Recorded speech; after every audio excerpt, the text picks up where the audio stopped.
see too many like me, cause I am one of the reasons you do what you do when you wanna be me instead of you, cause I am still on beat, showing love to the streets. Come on, you know me, cause that's who I am.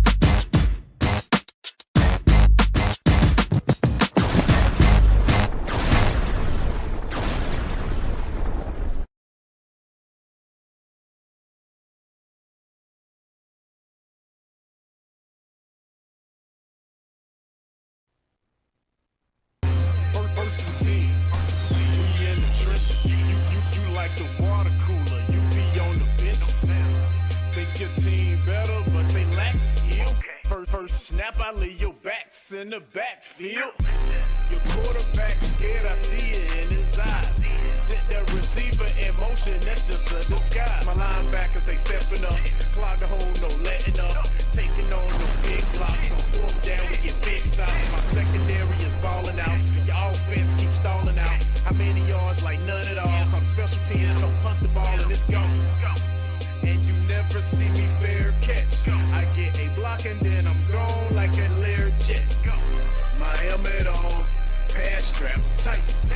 My jersey shining in them Friday night lights. Win, win, we just came to win. Win, win, we just came to win. Let's restart that. Friday Night Lights, Red Zone channel. I'm Kevin Hastings. Ready to get into it tonight. We're going to have some fun. Got all kinds of good games across the board. Let's talk about tonight. Want to thank our sponsor, Whitetail Properties, up in Fallston, specializing in rural hunting and other properties like that. Want to move out to the country? Whitetail is your guys. We got all kinds of games going on tonight. Kickoff just started at a couple of places, and we're still waiting on others. Crest and Burns tonight. I just bit my tongue while saying Crest. Rolled my tongue there. Crest and Burns tonight will be at 8 o'clock kickoff. Cherryville and West Lincoln starts right now. Shelby and AC Reynolds right now.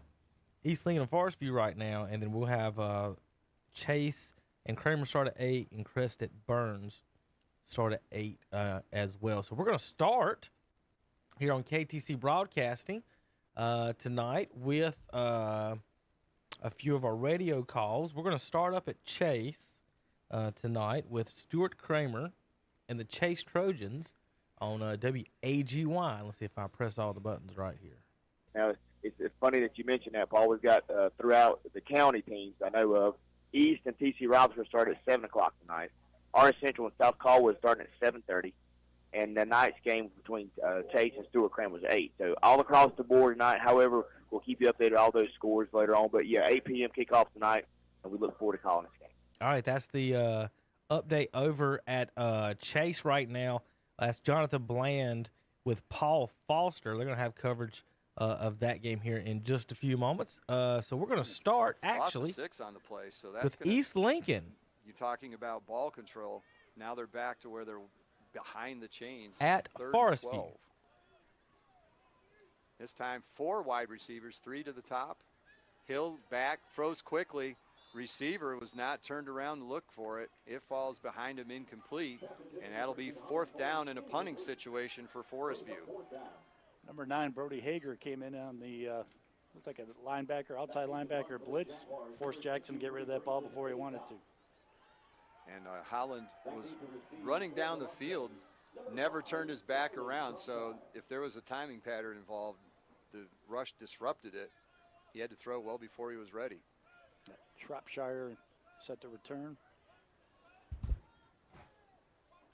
High snap, fielded, almost blocked, but we're going to have a running into the kicker at least on that one. Punt lands only at the 40.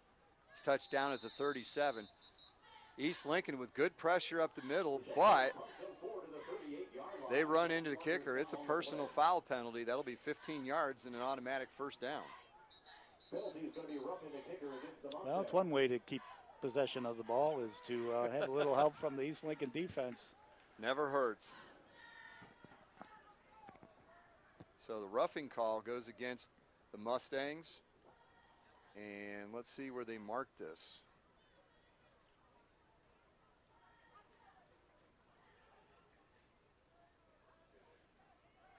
So they mark it from the line of scrimmage, the 28. That should bring it out to the 43, and it does. So this penalty first down, again, brought to you by Turner Hauser Insurance of Lincolnton. And the drive stays alive for the Jaguars. Again, good pressure, but they missed the ball, but got the kicker. So Hill in the shotgun. 2 running backs, high snap, disrupts the handoff, fumble, and it's recovered by East Lincoln.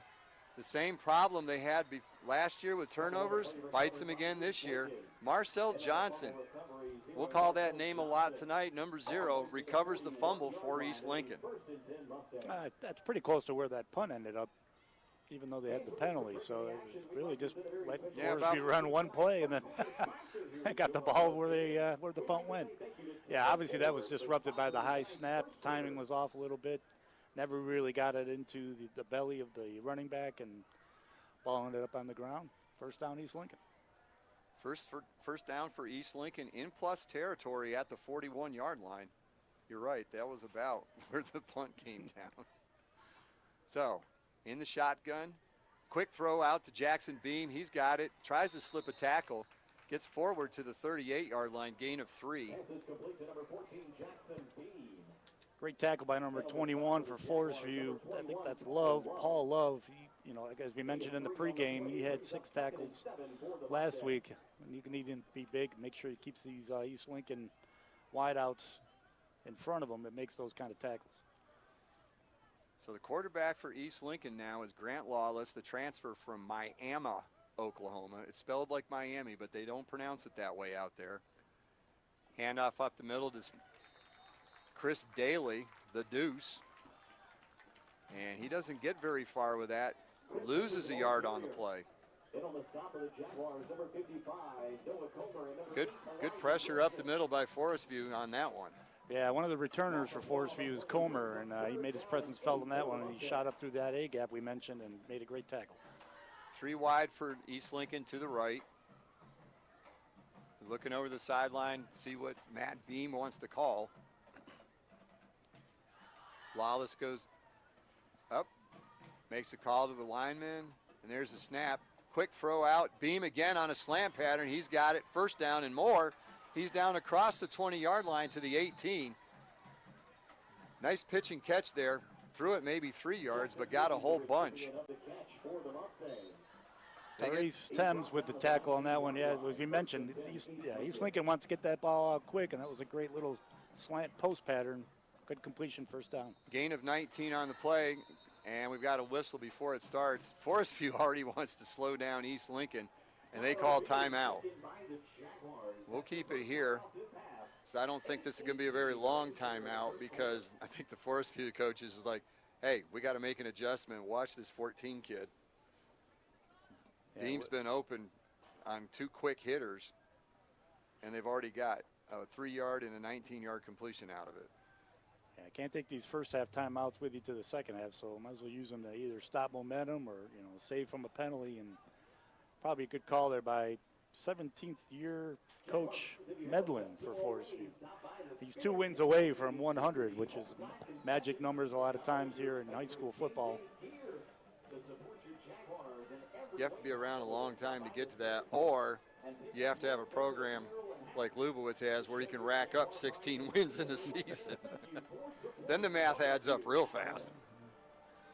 So again, they're back on the field. It wasn't a long timeout. It was just catch your breath, let's get things sorted out timeout for Forest View. And they're showing a little bit of that 2 safety look that East Lincoln likes to run. So they're, again, maybe, as we mentioned, trying to keep those receivers at least in front, try to make them go, use all 4 downs to get first downs. We'll see if that holds up. 3 wide receivers to the short side to the left. Lawless hands off to Daly. He's got an opening, wide open, over across the 10, the 5, touchdown East Lincoln, but there's a flag behind the play.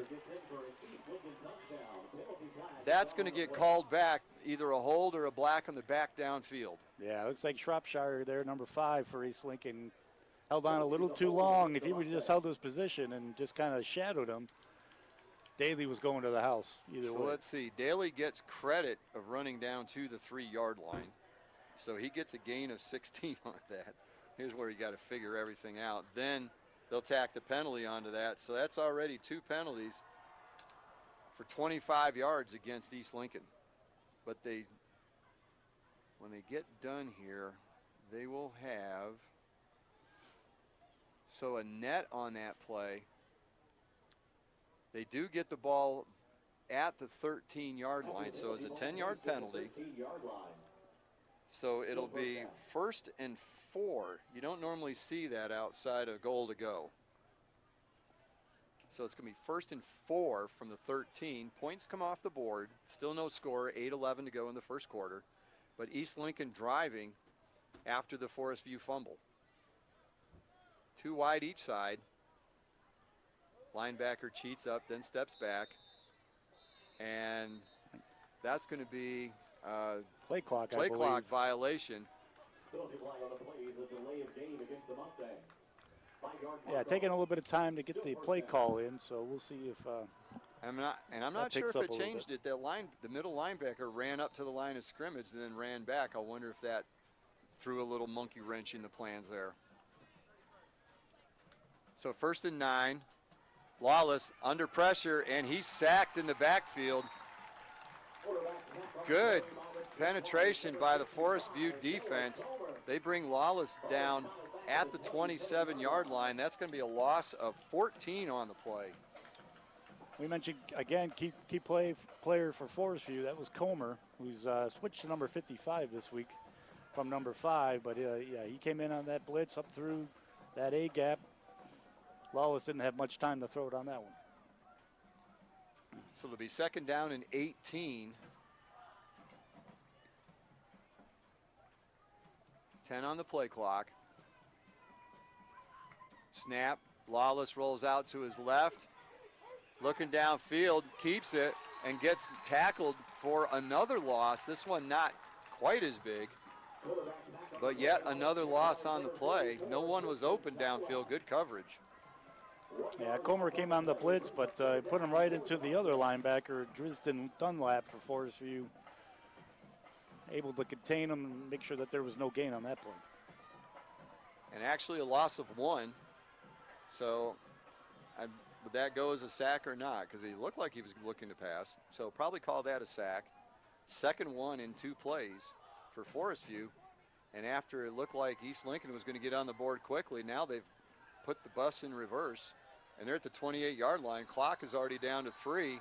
And East Lincoln's forced to take a timeout. So will we. We'll be back after this on the Lincoln County Game of the Week.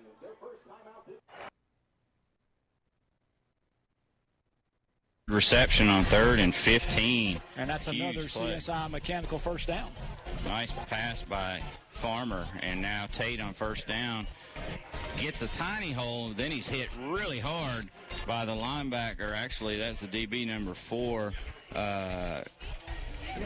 Ingram, but it's a 2-yard gain. Yeah, that was a really good hit. It looked like maybe he was going to have a little bit of yardage, and as it was, it's a 2-yard gain, so 2nd down and 8.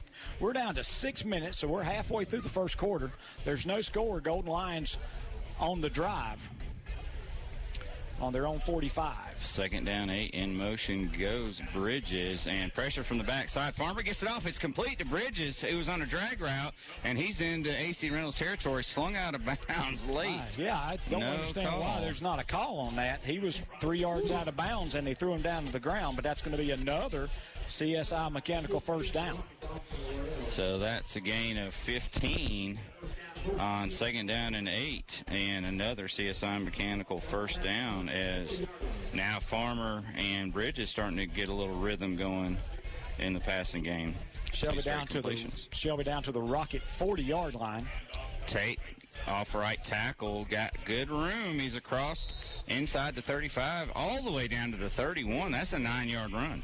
Yeah, that's amazingly nice spot, too. Yeah. I thought he was down at about the 34, 33, but it's going to be all the way down to the 31, so that's going to be a 9-yard gain. 2nd down and 1. Again, this is a nice drive by the Golden Lions. This started all the way back at their 7-yard line. They're down to the 31 of AC. 5:10 to go again. Pass out in the flat. Ooh, So that's scary. Yeah, it was play action, and I don't know if that was an RPO or not, but I would have probably handed that one off because the defender was right in his grill, and he had to get rid of that pass before he really wanted to, and it was good coverage there again by Ingram. You had Bridges running a short out, but that pass is all the way from the right hash all the way out near the numbers. That is a long throw, and when you have to make that long throw, that ball has to stay in the air a long time. And Golden Lions have gone to the Wildcat. They got Bridges and Tate, but it's Drew Hollifield at quarterback, and now they're going to call a false start. False start. That'll kill you. That's three 5-yard penalties against Shelby, and those are the ones that just drive you crazy as a coach, because what you were looking at on 3rd down and 1, now it's 3rd down and 6, and that's going to change the play call. And Hollifield it really wasn't a Wildcat because Hollifield was in at quarterback, but now Hollifield's back out.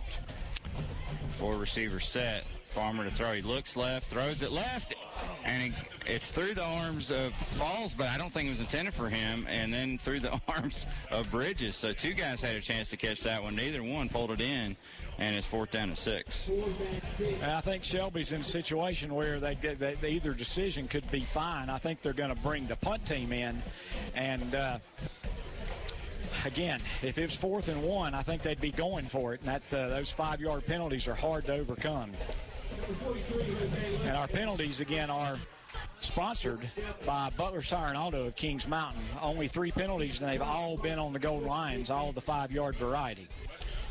Jose Lopez in to punt. AC Reynolds late getting a guy off. He does get off in time. And I think he was supposed to stay out there because they've only got 10 guys on the field. Punt is a sidewinder. It bounces at the 14, takes a Shelby bounce, down inside the 5 by Jock Garnett. Yeah, that's a great punt, especially considering that Lopez, when he received the snap, he started to take his step forward and he dropped the ball and he had to catch it on the way down. And that was really dangerous because he had to kick that in a lot of traffic. But it was a perfect kick. It's going to be down at the 4-yard line. And I believe what we've got is a mandatory water break, I would imagine. So we can probably take a 30-second break here. Yeah, we'll take a break. Score is 0-0 on our No Malarkey Mr. Sparky scoreboard. We'll be back after this. 28-yard touchdown pass. And it's 6-0.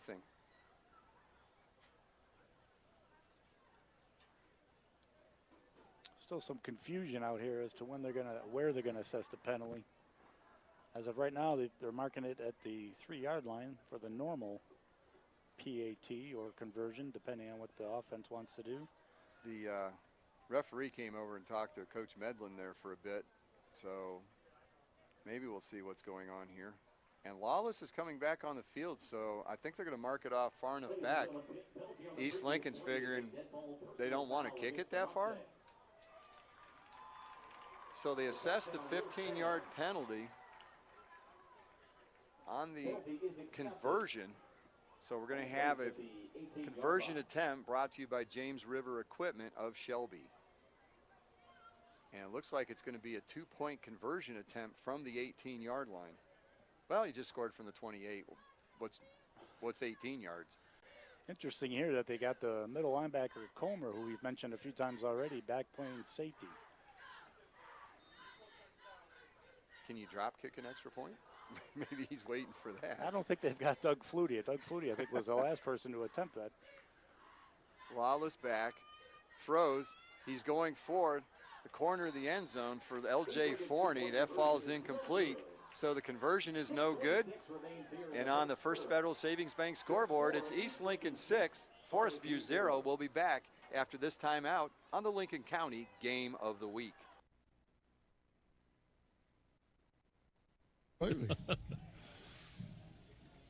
So another first down for West Lincoln.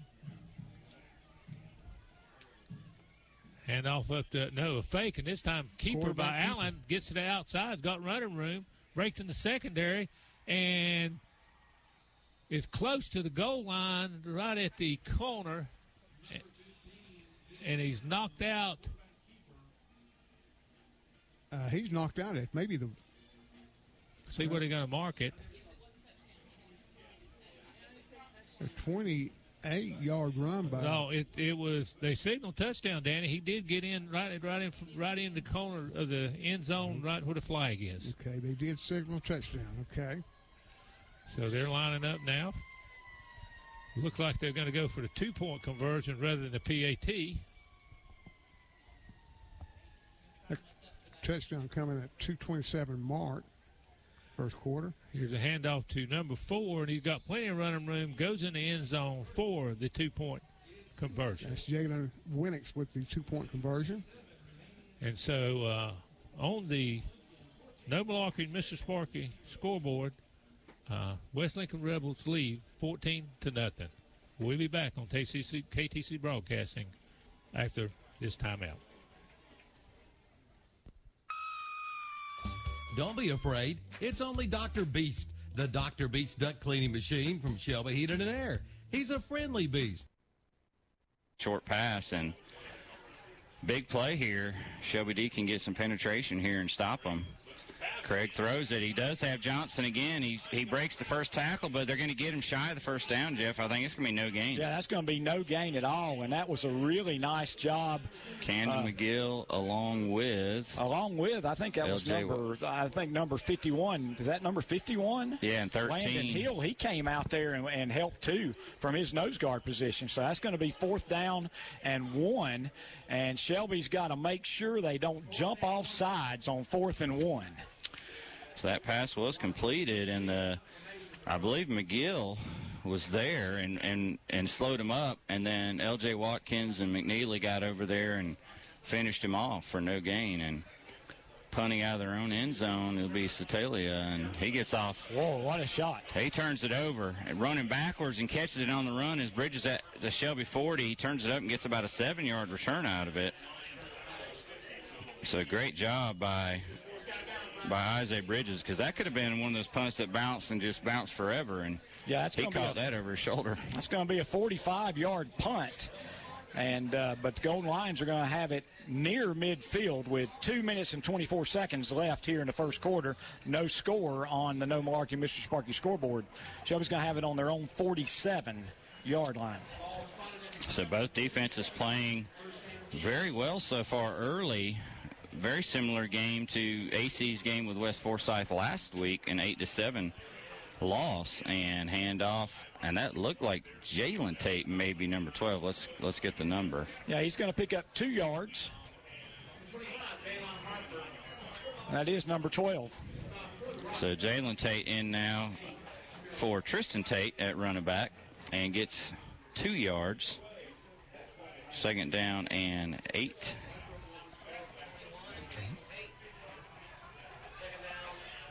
And Farmer to throw, and boy, he got crossed up with his receivers. Ram Sewell was running a seam, Falls was running a curl, and he threw it like he thought maybe it was a slant, but that was dangerously close to being picked off. Yeah, that was really dangerous. Obviously, the receivers were not on the same page with the quarterback, and that happens sometimes when you've got a new quarterback and receivers that are not completely used to dealing with him. But this is a big play now for the Golden Lions, 3rd and 8. They'll throw it, and Farmer's got a receiver. I believe Bridges has the first down inside the 40 down to about 37. And that's the 5th first down for the Golden Lions. Really nice pattern, nice throw, nice catch, and what a good job of hanging on to the football, because what happened was a defensive back behind him grabbed him and held him up, and the defensive back in front of him was doing everything they could to take that ball away from him. 14-yard pass play, CSI Mechanical first down. That's the 5th for Shelby. Handoff, I believe Jalen Tate again, and he gets maybe 3 this time. Yeah, that was a really hard run, because there wasn't a whole lot there, and he just put his head down and made about 1.5 yards on his own. And I guess what you can say about the Tate and Tate connection is Jalen Tate more of the bruiser, and Tristan Tate more of the shifty runner. And now the slot receiver goes, but the nose guard went, and it's going to be another who went first situation. Yep. Again, the receiver on this side is, I think they're both signaling offsides. So that's one that Shelby's going to get the benefit of that one. It's exactly the same thing that happened when Shelby was on defense, and the same thing was called. The offsides was called before the receiver went into motion. So I believe just the second penalty on AC. The first one was only like 1 yard. A 1 yard penalty. And so it's going to be 2nd and 2. So that was a very favorable for Shelby. 2nd down 2, handoff to Tate. And again, the bruiser gets the job done. I think he gets 3. He does get the first down, and we're down to 42.6 seconds left here in this first quarter. And quite frankly, Shelby has got a lot more yardage in this quarter. They've had 2 drives now that have gone into Rocket territory relatively deep. Let's see if they can pay this one off, Brent. Under 30 seconds to go. In motion goes Bridges. Farmer's going to throw it over the middle. Oh, my goodness. We saw that last week, Jeff, where that linebacker kind of drops back, and he's not seeing him, and that was nearly picked off. Well, the linebacker dropped back, but the play was almost made by the free safety, number 30, and that is Zion Ikemi, and he jumped that thing, and he should have intercepted it. He just didn't catch it. To be quite frank, he just didn't catch it. It's a good play jumping that route. 2nd down and 10 for the Golden Lions, and handoff. Well, he tried to hand it off to Tate. Then I think he tried to pull it back. The ball got on the ground, and let's see who's got it. And Shelby loses the football. And another turnover bites the Golden Lions. That's 5 in a little less than 5 quarters of play on the season. Yeah, that was just a situation where the quarterback thought he was handing it off and the receiver thought he was pulling it. And as a result, it's a turnover. So AC Reynolds will take over at their 28-yard line. Still no score on the Nome Malarkey Mr. Sparky scoreboard. They'll probably have a chance to get one play off. Unless it's an incomplete pass, then they can get another playoff. But at least the playoff before the quarter ends here. 23.1 seconds left here in the first quarter. Craig in the shotgun, and he hands off. Not much there. And what was the number on that carry? 20. It was number 12. So that carry by Tyvon Patterson, his first carry, just gets 1. 2nd down and 9, and that's going to be the last play of the first quarter, Brent. All right. So at the end of the first quarter, no score on the Nome Malarkey Mr. Sparky scoreboard. Shelby 0, AC Reynolds 0. Back after this break on our WestEndSales.com Game of the Week. Flooring America in Kings Mountain and Carver One Flooring Home in Gastonia have some great news. New LVP flooring that's waterproof. Hey, and it's also pet-proof. And even kid-proof. But best of all, it's only $3.19 a square foot. But gets the pass out. It's Jackson Beam. He makes the catch in traffic, spins, and gets down to about the 7-yard line. So another first down for the Mustangs, another quick throw. Yeah, we said both offenses run about the same type of offense. East Lincoln likes to get that ball out quick, let their playmakers make plays, and way to get rid of a tackle there and to pick up the first down. And it was good to see, Deshaun Bay for Forest View make that tackle, or that was another 6. We'll call it the 20. From the 8, handoff to Daly. There's plenty of room over the right side again. He goes to the outside, and he's into the end zone for a touchdown. No flags on that. The wide receiver just kind of threw an obstruction block. Didn't hit anybody, just stood in the way. That was Riley Shropshire. And Daly casually jogs into the end zone for another East Lincoln touchdown. I think that was the same play that was called back by Shropshire with the holding penalty. So he knew better than to grab a hold of the jersey. As I mentioned, he just kind of mirrored him on that one, put his hands up, and that was a great read there by Daly and a fantastic run to the outside. So that makes it 12-0. And now Braden Do I have that right? Braden. Yes, Braden Kendall. Early season for announcers, too. We got to give you some snap, hold, and it's blocked at the line of scrimmage. So the point after touchdown is no good.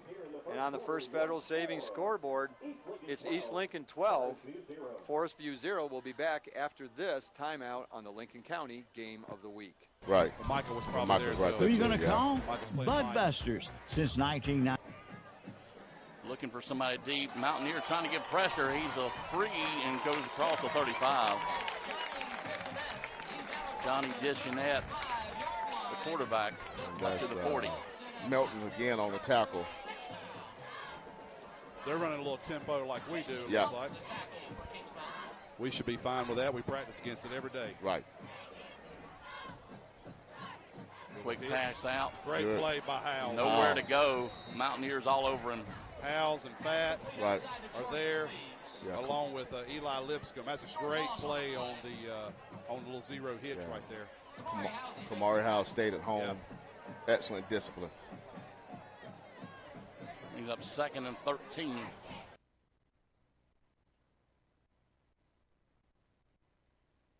Play clock starts. There's a 25-second play clock on this particular play.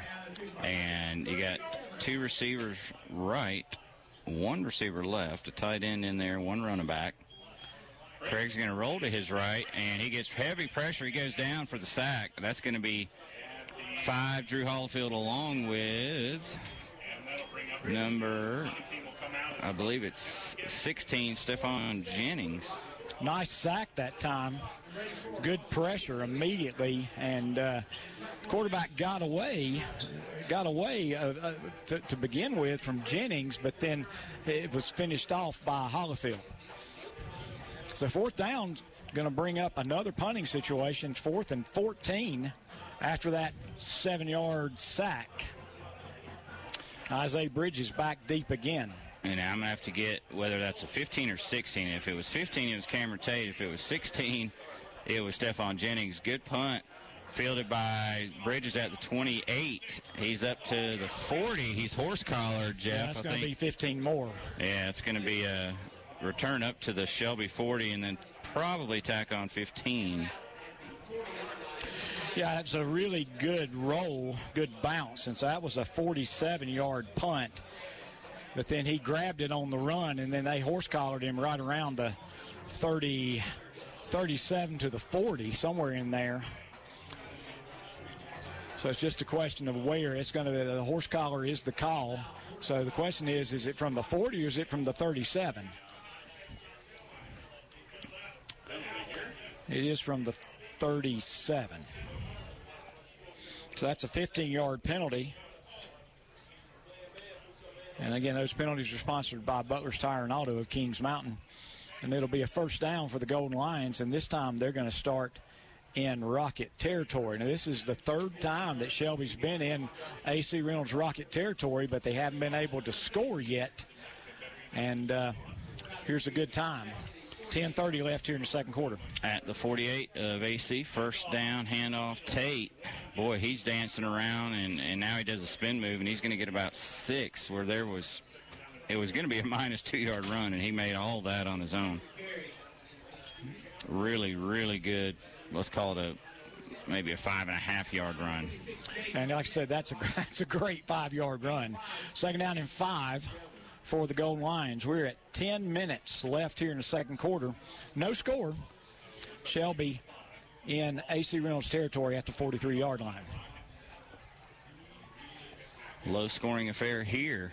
And here is a little pitch forward to, I believe, Bridges. He's trying to make something work. He got strung all the way out to the AC Reynolds sideline, Jeff, but he's going to get about 4 yards. That'll be a pass as well. I think it's actually going to be a 1st down. I guess it's going to be – it is a 1st down.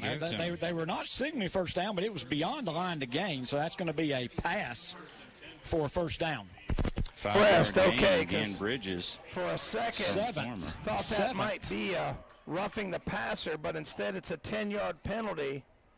And we didn't discuss that much in our pregame show, guys. Penalties, mistakes in a game like this, they're going to kill you. We've already had one mistake by the ref and now one mistake by Crest. You will see that a lot in these early season games for sure. Yeah, 4 wide receivers this time for Husky. Claps the hands. He'll throw it again. He's got time. Now he's going to let it go. Man is behind the defense. He's got it. I think that's Adams. He's to the 30.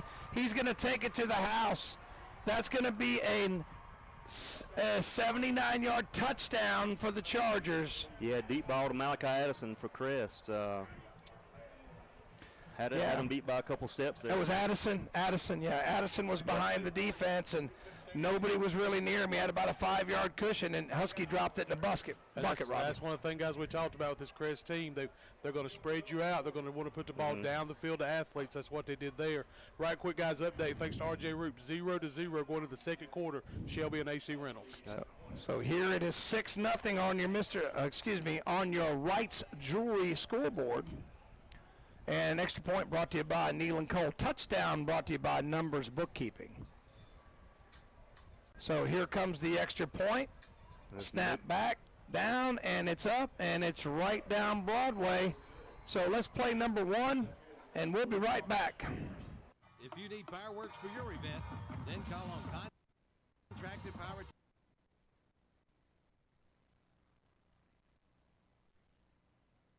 Brooks for East Lincoln. He saw something. Obviously, the coach's call. He came straight up the gut.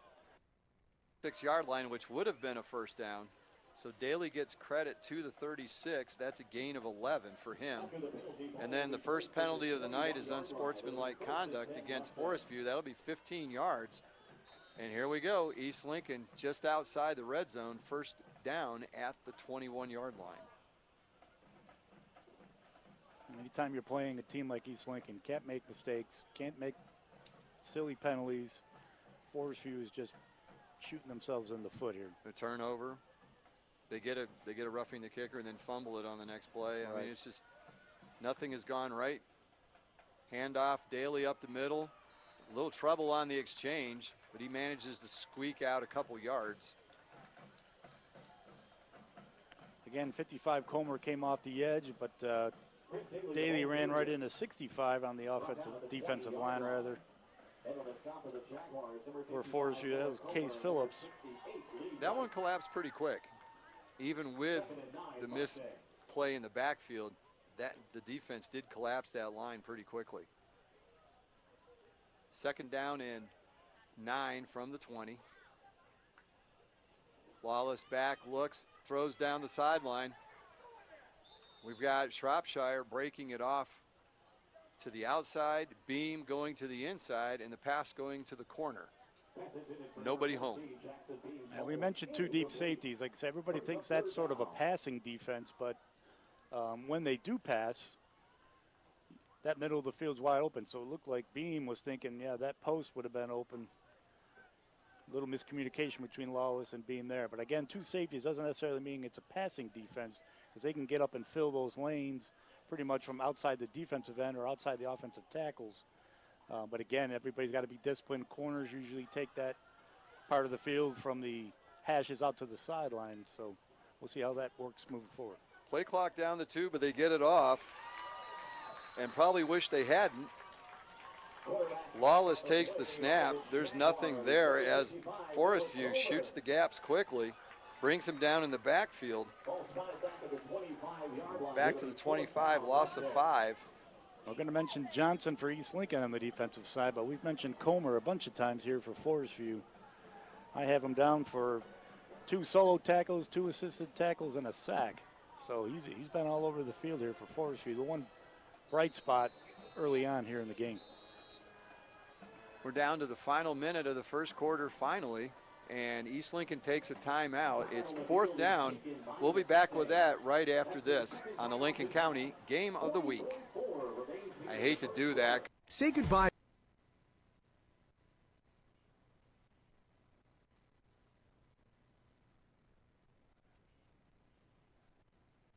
It has been very humid. They decided to delay the game. Most everybody else went ahead and played, though. I tell you, that did help a little bit. A little bit cooler. Sun goes down below those trees over there. It's about 100 degrees in this press box. 4 wide receivers for Burns. Single back set again, and that's going to be play action. Mooney's going to keep it, dance around, find a little crease, lowers the head, falls forward. Ball comes out, but he's down. We're going to give him about 3, and that sets up 3rd and moderate here, about 3rd and 6. Credit Mooney again on that play. I thought Xavier Wilson had the ball, but pulled it back last second and was able to make a positive game, bring up 3rd and 4 for Burns. Yeah, it looks like they gave him 4, so 3 plays all on the ground for Burns, and you're definitely going to take 2 cracks at it here, wouldn't you think, Robbie? Yeah, I think you definitely have to. Yeah. So then this there is kind of no man's land. They're on the 35-yard line. If you're just joining us, 7-0 Chargers on your Wright's Jewelry scoreboard. So 4 wide receivers in for Burns, single back set again. And now Norris goes in motion, and Mooney's going to take it on the keeper, and he'll fall forward to the 30, and that's enough for another Falston Pharmacy first down. Give him 5 yards on that run. Yeah, that last dive by Mooney got him enough for the first down. It's a good hard run right up the middle there to move those chains. And again, guys, we're seeing something here in this game that we talked about in the pregame he didn't have to do in game 1.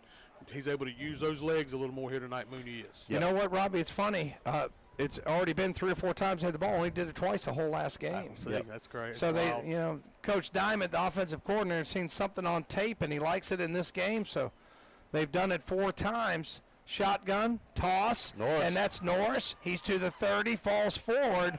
Minimal gain, give him about 2, set up 2nd and 8. Yeah, sweep left there by Norris. Brings it up to about the 28 or so yard line of Crest. 6 minutes, 52 seconds left in this first quarter. Looked like they ran that sweep to the short side of the field. It looked like he just kind of ran out of room there, Robbie. Yeah. As the Crest defense pursued pretty well there and knocked him down. And I think they're trying to create a little confusion with that motion. They're using that motion of the running back quite a bit. It doesn't seem like they tried that as much last game. But again, 4 wide receivers, and Norris in a little pistol set again as Mooney's going to check the wrist for the play. 2nd down and 8. About 6.5 left to go in the first quarter. Mooney going to keep it again, going to go up the middle again. Positive gain. Give him I'm going to give him 6. Sets up 3rd down and 2. Yeah, that'll set up a short 3rd down. We got a flag out here. It looks like we had some pushing and shoving after the play. Let's see who it's on. Not sure. Both teams are kind of bickering back and forth a little bit. Of course, the officials in the booth think that's against Crest.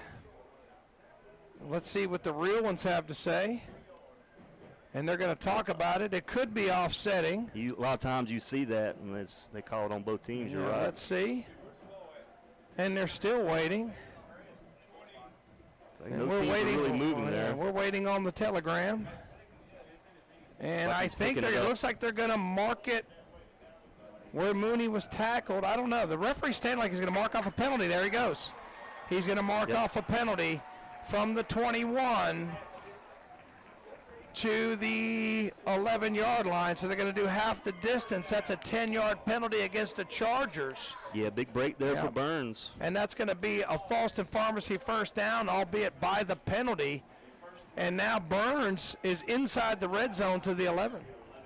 Didn't see what happened, guys. That looks like just some arguing and pushing and shoving. Looks like nothing too major, but Burns will take advantage of it. So Burns goes a little bigger now. They bring in the H-back.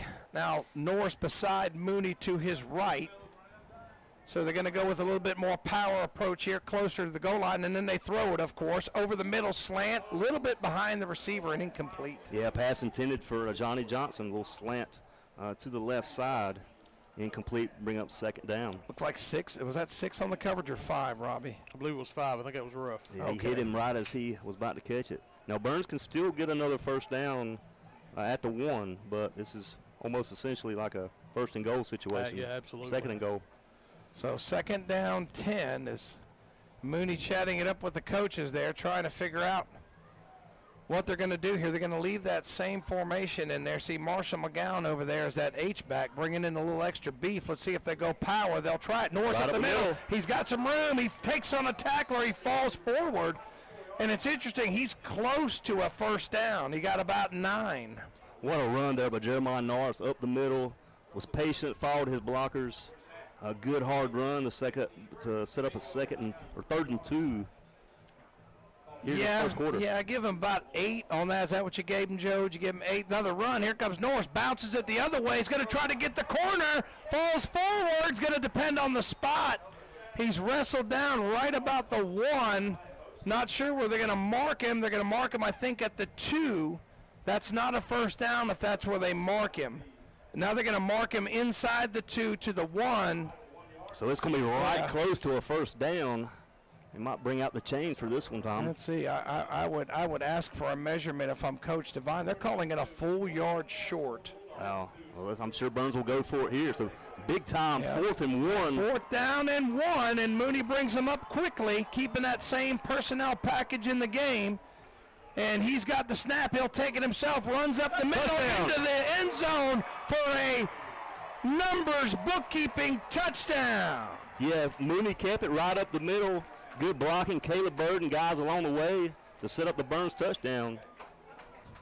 So they got a good push there, and they did what I did not expect them to do. Mooney had 1, 2, 3, 4 carries on that drive, man. Yeah, we don't see Mooney especially run the ball up the middle like that. So, as you said, this Burns coaching staff saw something that they thought they might could take advantage of. So that drive goes 9 plays, and it takes 5 minutes and 17 seconds. So that was one of those ball control drives we talked about, Robbie. Yeah, we talked about if you can control the clock. Yeah, Crest offense can't do nothing on the sideline. Now this is huge. Nealon Cole extra point. Johnny Johnson's kick up. I don't know if it was good. It is. It's good. So that makes the score 7-7. We'll be right back. Today, having choices at the end of life's journey is more important than ever. Choosing the proper way to honor a loved one is not an easy task. There are many emotional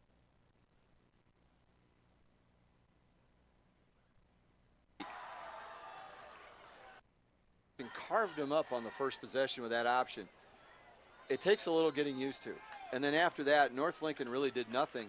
This is the first that the East Lincoln defense this year has seen this sort of thing. So the key will be, can they make the adjustments, or is this something that they might be vulnerable to? Hill back to pass, quick out at the goal line. He throws it. Pass is intended for Ty Aldridge. It's behind him and falls incomplete. And they're also running away from number 0, Marcel Johnson. So, yeah, I mean, just like we sort of saw last week with Lincolnton running away from one of their key defensive players. Yeah, keep that away from number 0, run it the other way. And obviously, it's been very successful. So 2nd and goal from the 2-yard line. 2 wide receivers left, 1 way to the right. Handoff up the middle. That's going nowhere. He might gain 1. And somebody's lost their hat. That's number 24. Stevens. Tiberius Stevens. He's going to have to come off, I would imagine. Oh, he made a great play down there inside the 2-yard line. He met him right at the line of scrimmage, and he went straight backwards. Great play there by Stevens. So now it'll be 3rd and goal from the 2. Looks like Hill is out again, going back to that Wildcat look. He's standing next to the coaches, you're right. 3 wide receivers. Backfield, snap. He gets around the right side, and he dives. Are they going to give him the touchdown? They're saying he's down just short of the goal line. The linesman on this side has got it marked at about the half-yard line. East Lincoln comes up with the football. He stretched out, and the safety came in and popped him, and that ball came right out. But they're going to say that he was down by contact inside about the 1-yard line. So it's going to be 4th and goal at about the half-yard line, it looks like. Big play here for Forest View. And Hill's back in the play. Hill's back in the lineup at quarterback. And he's going to be alone in the backfield. 5 wides right at the moment. They shift Aldridge over to the left, so they've got 3 left, 2 right. Hill takes it, buries his way behind the line. Is he in? We're waiting on the signal. I don't think he got in.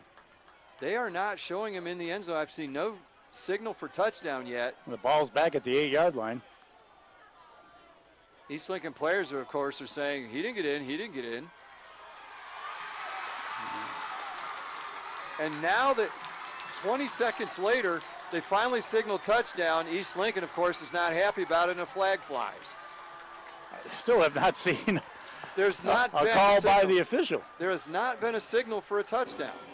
Forest View celebrating. They run off the field. The fans are celebrating. Are we going to ever get a signal? This officiating crew has been very interesting to deal with. So now he comes over to Medlin, Coach Medlin here on the sideline. We're probably going to have another unsportsmanlike conduct on East Lincoln. I see 0 for East Lincoln. Johnson walking off the field with his helmet in his hand. That would be a big loss if it's an ejection, but we'll wait and see what the call is. So they've put 6 points on the scoreboard without ever signaling that there was that he broke the plane of the goal line. And it was Jackson Hill just sneaking behind the line. There it is. It only took 90 seconds. It looks like the penalty is going to be assessed on the kickoff from that call as well. Grayson Aycock, the lineman, and also the kicker and punter, on to attempt the extra point. So a touchdown for Forest View. Controversial, but it's on the board. High snap. It's disrupted. Aycock picks it up. He's going to go around the left side and runs it into the end zone. He makes the conversion, so the points after touchdown is good. Brought to you by James River Equipment of Shelby. The snap was very high. It was fumbled. Aycock picks it up.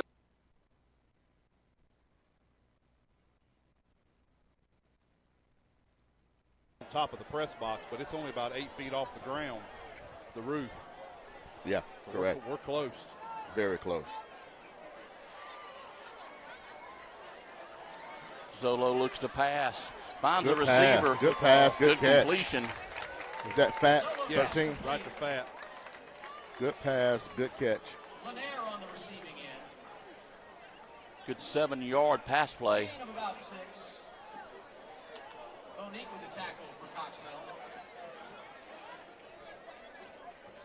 So far, me and the public address announcer cannot agree on down and distance.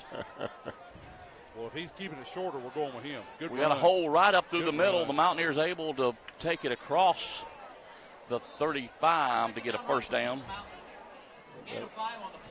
Was that Josiah? Yes. Yeah. Just a hard. I just love. Approved, you're free to shop for the home of your dreams. Got a little running room and is up across the 50-yard line and dives across the 45 of the West Lincoln Rebels.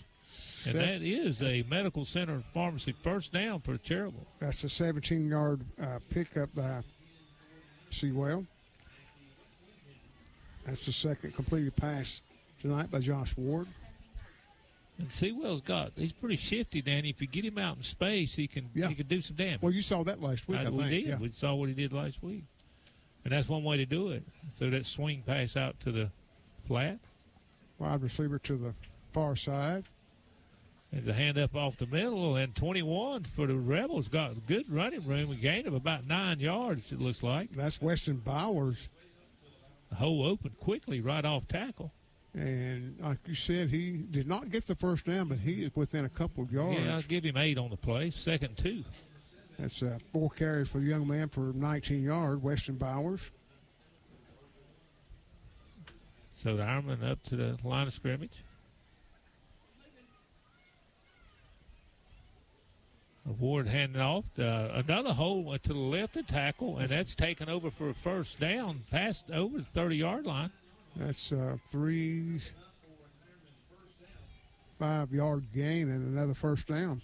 That's a medical center pharmacy first down for the Ironman. As they found a little bit of a daylight in that West Lincoln line the last 2 plays. Ball spotted on the 29-yard line. Oh, fumble. And some whistle before the play got off. So time stopped with the clock at 4:47 here in the second quarter. So it looked like it might be a false start. No, it's offside against. The Ironman. Well, it's offside against the Ironman. They must have lined up offside, so that'll back them up 5 yards. And bring up a second and 15. I mean, a first and 15. That's 5 penalties for the Ironman here in the first time for 40 yards. Don't need a penalty. They need to be moving the other direction. Yeah, they got a good drive going here. Like you said, it hurts you when you back up behind the sticks because of penalties. So first and 15 here. Let's see if they can get some good yardage. Well, you got a pass receiver on the right side. You got one on the far side for the Ironman. And he is back to pass. He got time. Now he's flushed out of the pocket. And he throws it and just missed number 10 out there. That's Hunter Jackson. Just a little bit strong for him. Yeah, he was open. If he catches it, he just really just needs to lob it to him. Yeah. If he catches, he's got a first down and maybe a touchdown. But it goes incomplete. May want to come back to a play like that later. And he had enough, a little extra time that time that he hadn't been having recently, so it'd bring up second and 15. And that will stop the clock at 4 minutes, 14 seconds here in the second quarter here at Louisville Stadium on a hot summer night. Cool in the press box. Ward under center. Takes it, fakes the handoff, flush to the left. I see a flag coming, and he's going to be. No, he's still fighting, gets loose and still fighting for yardage, and is still going and gets down to the 19-yard line. But let's check the flag, folks. I think the flag is going to come on an Ironman holding penalty. A great run by Ward. He just kept making Rebels miss, but there was a flag thrown near the line of scrimmage as he started scrambling. I'm afraid it's going to be against the Ironman. Did you see what I saw? I think it was an Ironman holding. Yeah, I think where the right flag flew, it looked like it could have been a holding call, and I believe that's what it's going to be. A great effort by Ward. Oh, absolutely. One young man didn't get hurt when he upended him. That will go on the Ironman personal foul.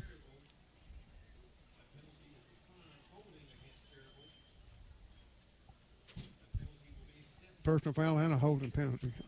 So that will push them back even more. Lead by 8, 14-6 here at Charger Stadium. Stay with us. We'll be right back right after this. The Mountaineer football broadcast is brought to you by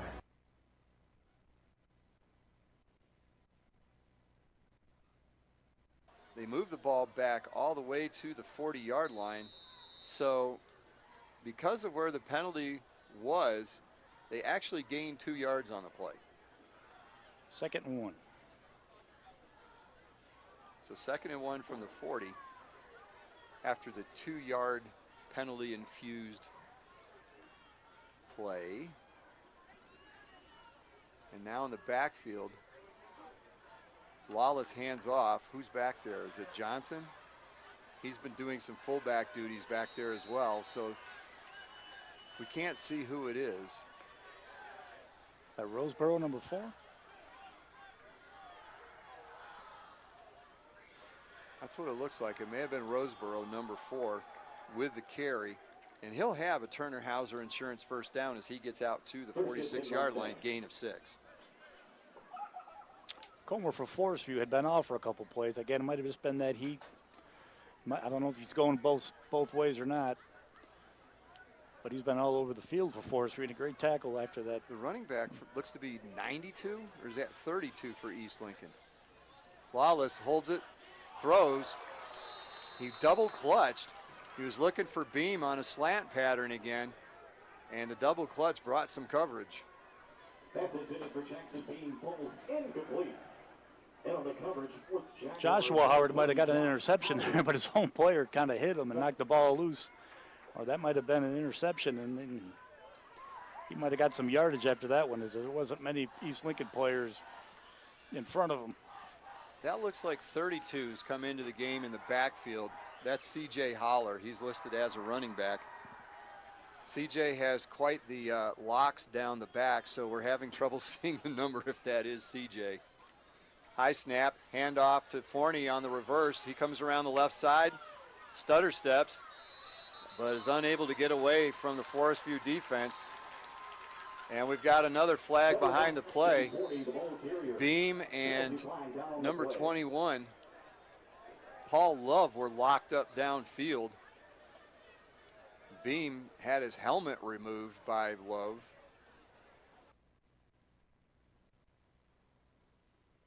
Shelby. 44 yards. Farmer to Bridges. And Bridges has had a heck of a first half tonight after kind of a less than his normal last week outing. And Shelby finally put some points on the scoreboard. And Jose Lopez will be on for the point after with Drew Hollifield. Actually, Eli Falls, I believe, to do the holding. Really nice pass by Land Farmer. Really nice pass. Snap back, hold down, kick is up, and good. And with 1:24 to go, Shelby on the scoreboard. They lead 7-0 on our No Malarkey Mr. Sparky scoreboard. Look like on the 24-yard line, so that picks up a lot of yardage, and now it's third down, and looks like about 5 or 6 for the first down. And thank goodness no penalties on the flag there. Yeah, I think it's second. I'd say 3rd and 5 on the 24-yard line. Got two receivers wide to the left. Ward under center and rolls out. He got a pass in the end zone, and it's look like it's called for a touchdown. It is a touchdown. Barring a penalty. Is that Sewell? Sewell. Number 2, it looks like. And that is a 23-yard touchdown to Sewell from Josh Ward. That's John Brown All-State touchdown, the first one of the night for the Cherville Ironmen, and beautifully thrown pass rolling out by Ward, and a nice catch down there by Sewell in the end zone. So that makes it 40-6 on the No Malarkey Mr. Sparky scoreboard. And now the Marburger Chrysler Jeep Dodge Ram PAT try for the Ironman.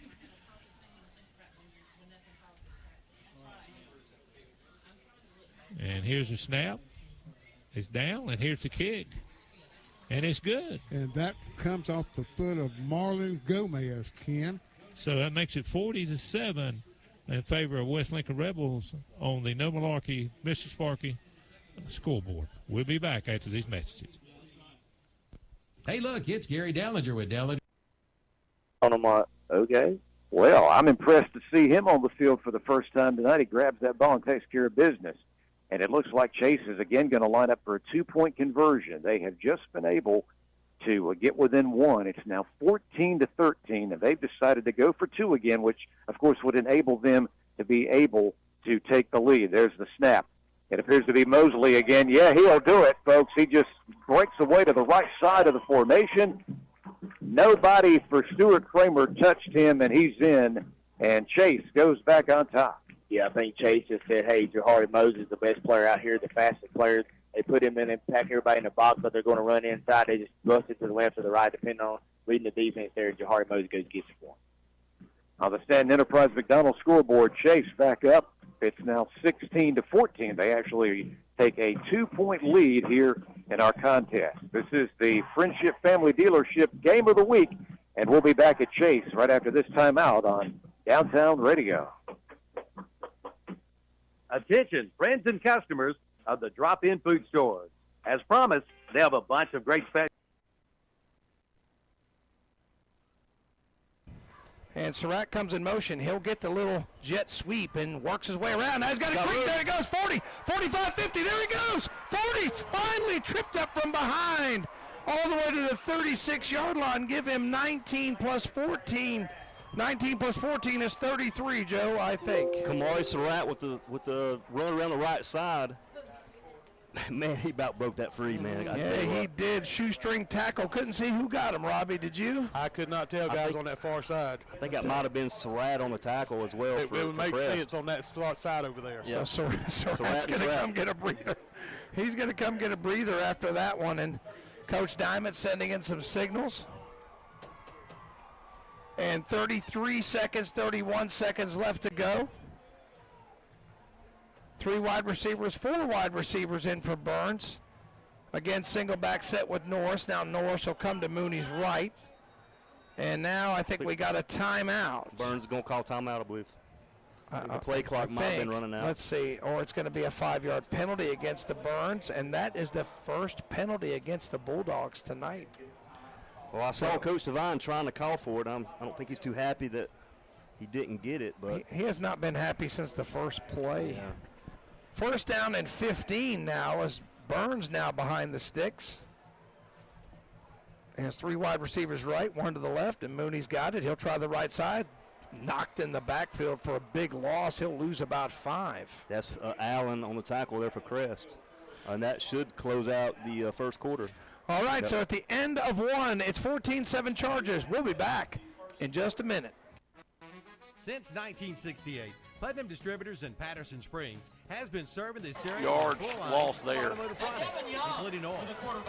Yeah, the more he go through the season, I think he'll understand. Get rid of that ball. Don't take a sack. Just throw it at your receiver's feet or just throw it out of bounds. I think he was outside of the tackle box. He was. I agree with you. He would have been safe to throw it away. Yeah, he'll get better with that. He touched the ball at the 49-yard line. It only went 9 yards. He did recover it, but he touched it at the 49, so that makes it automatically possession for Forest View. And they'll have good field position, 1st and 10 for Forest View at the East Lincoln 49-yard line, where it was first touched. They did catch Forest View kind of sleeping there. They would have got it if he just let it go that extra yard. As they all turned around and looked for a return.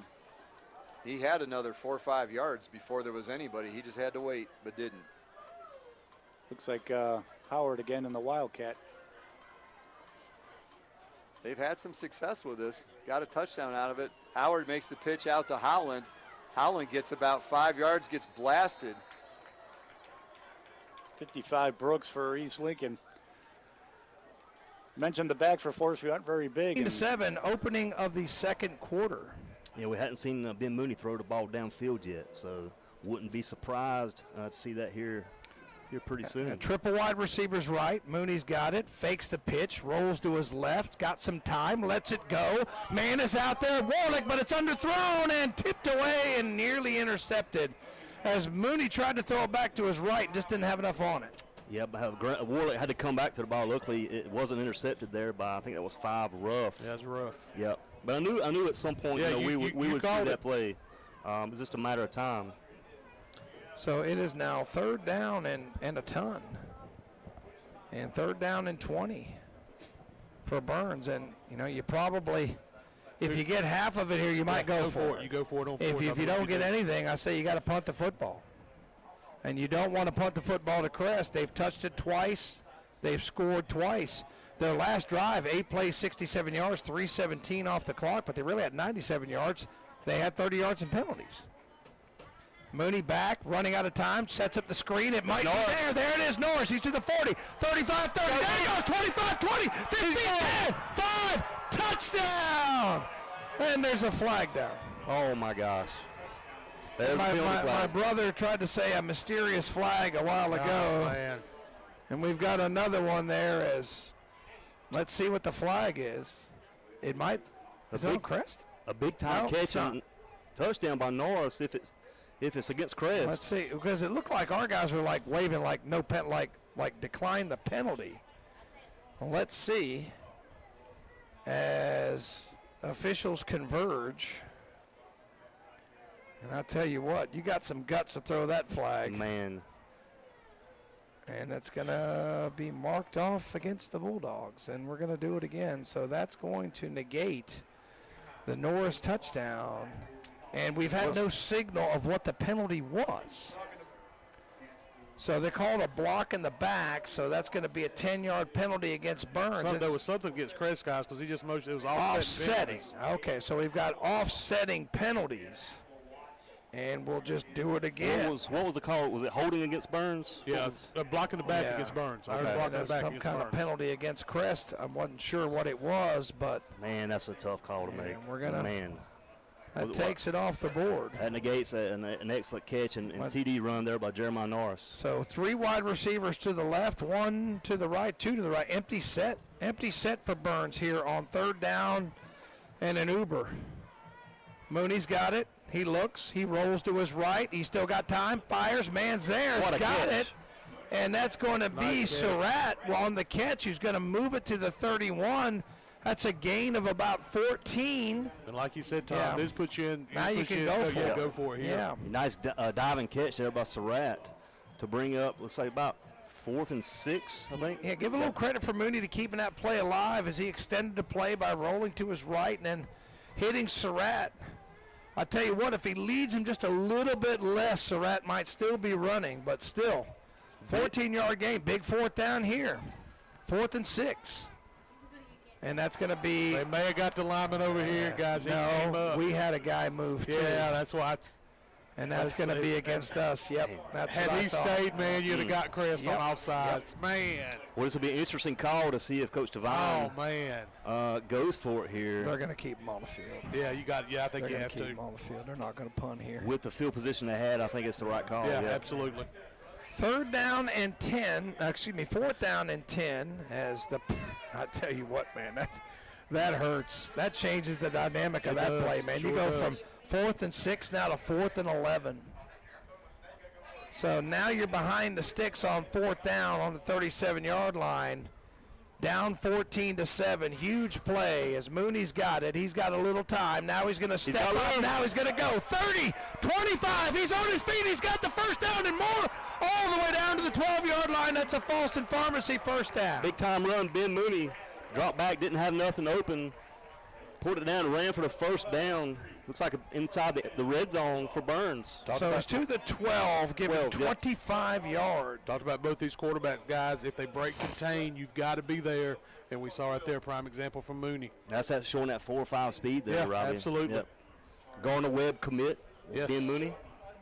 So Mooney scampers for the 1st down, and now it is 1st down. Again, this weird situation where you can get a 1st down before a touchdown, or about on the 12-yard line. That's what they're calling it on the board.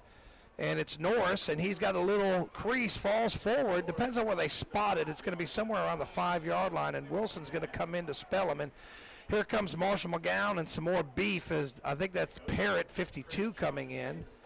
And they're going to mark it. Look at that. They gave him a pretty good gain there, 7 yards. Yeah, that was a good run there by Norris to set up the 2nd down play. 2nd and 3. Like I say, he can still get a 1st down here. 2nd down and 3 from the 5. As Burns, I'll tell you what, they have got to score with the Chargers tonight. So both offenses able to move the ball. And then Wilson's in. Looked like he moved early, and they're going to get him again. Tough penalty there. They're going to get him again, and that penalty brought to you by the Campers Inn RV of Kings Mountain, North Carolina, getting their money's worth in this 1st quarter, and they're going to converge, and I think they're going to back up Burns 5 more. Yeah, I mean, you saw the flinch of the back. The tailback, Wilson, flinched. It wasn't by much, I tell you. I've seen worse and not called. Yeah, they're going to know. They're going to get the Chargers for an illegal substitution. Oh, my goodness. Yeah, big break there for Burns. I know you saw what I saw. I mean, you saw 4 creep up there, but that's going to be a 1-yard penalty against Crest. That'd be a distance. So is this 1st down? Yeah, so no, it's second down. And about a half yard, and that's Wilson, and he's fighting. He's going to be tackled for a loss. It looks like maybe a 1-yard loss. Yeah. Inside run there by Xavion Wilson to bring up 3rd and 1. So that is the 2nd tackle for loss for this Crest defense, and now it's going to bring up 3rd down and 1. So I just tell you, it really gets tight in here. You know, your playbook doesn't have as many plays in it here. You know, it's tough inside. It's hard to spread all those athletes out here. Yeah. So let's see what Coach Diamond dials up. He looks like aircraft control on the tarmac there, waving the arms, and 13 seconds left to go on the play clock.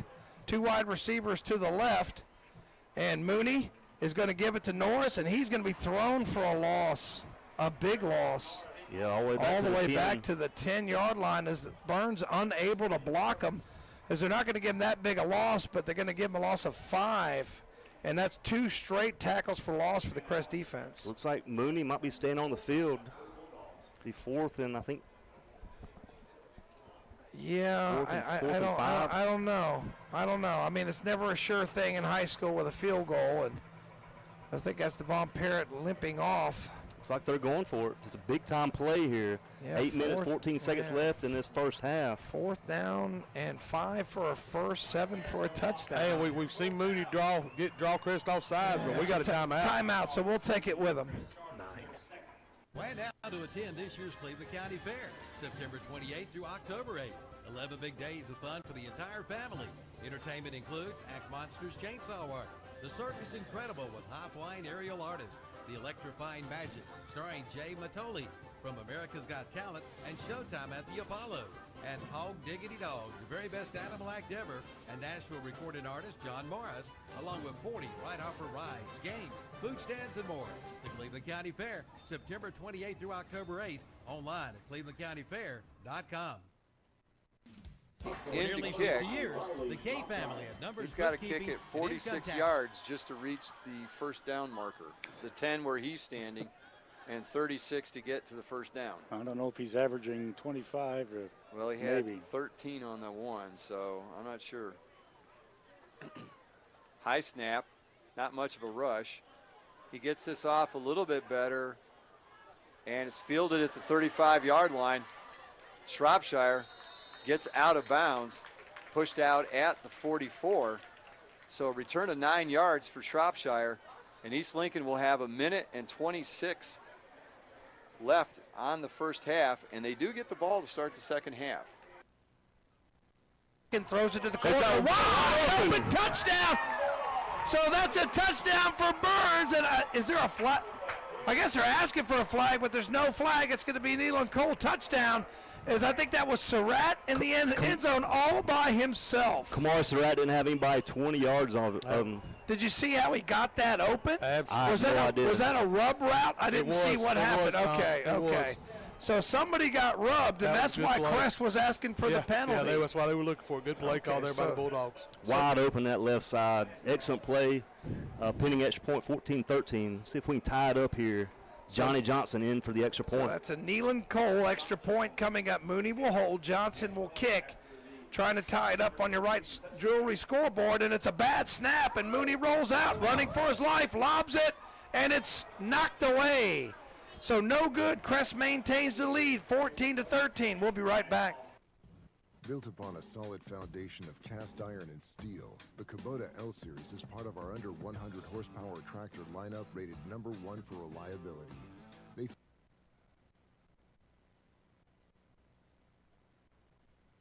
got in there and made a great play, great sack. Handoff to Daly. Daly breaks it to the outside, gets around, gets over the 50-yard line.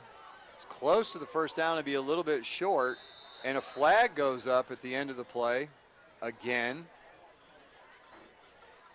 So Daly gets across midfield to the 48, and let's see what the penalty is. That's going to be against East Lincoln, and it's going to come back, as we're now down to 34 seconds in the first half.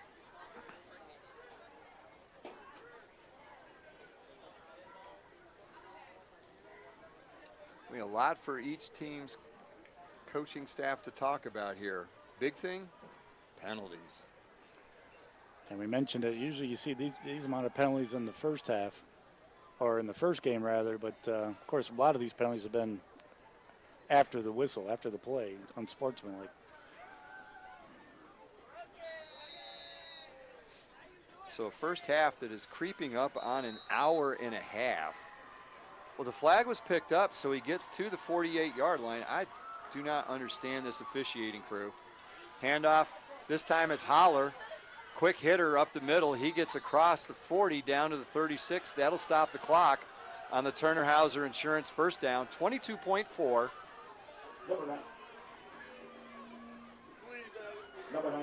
East Lincoln has 2 timeouts. Wonder if they take one. Oh, the clock's still moving. Clock's running. They're looking to the sideline.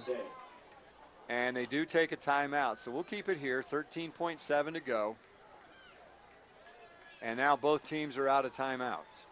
That was the last one. Forest View used all theirs up in the first quarter. I believe you're right. So they'll have the ball, 13.7 to go.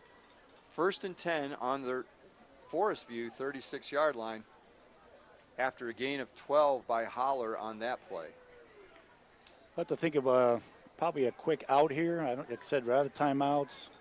Neither kicker we've seen much out of the kicking game on either side, so I would expect a quick out here, stop the clock, and then maybe one attempt into the end zone to see if they can pad this lead going into the half. Well, Lawless has the arm to throw that far. We've seen that. Problem is, he's not getting a lot of time right at the moment. Yeah, Forest View's been sending 55 Comer on blitzes, 52, as we mentioned, that made the sack earlier in this drive. Vaughn has been getting some pressure as well. So 3 wide receivers to the right, ball near the left hash. Lawless calls the signals, snap, he's looking, they're going to throw long. He's got a receiver wide open. Oh, that's a touchdown. It looks to be Riley Shropshire. There's a blown coverage there because there is the only person closest to him was a photographer on the sideline in the end zone. That was the only person near Shropshire. Yeah, it looked like the corner for Forest View, number 20, Joshua Howard, thinking he had help from the safety. But again, we mentioned earlier in the broadcast that they have pretty much played one center deep. It's tough to get to side, especially if you look off. And he was wide open. The pylon might have been able to make a tackle on that one, or the photographer on it. But yeah, they were the only ones close. So Shropshire pulls that in. And he is lined up behind center, the swinging gate formation for East Lincoln. They used this on the last one to go for 2. And they throw it to the side to Holler. He's behind the line, tries to burrow his way into the end zone. No signal yet. And they're saying the conversion is no good. So on the First Federal Savings Bank scoreboard, it's 26 for East Lincoln, 8 for Forest View. We'll be back with the final 6 seconds after this timeout on the Lincoln County Game of the Week. 26, 1st down and 10 with 6 minutes and 57 seconds left to go 2nd quarter. You're listening to Burns Football, brought to you by West End Sales, guys. How about that block?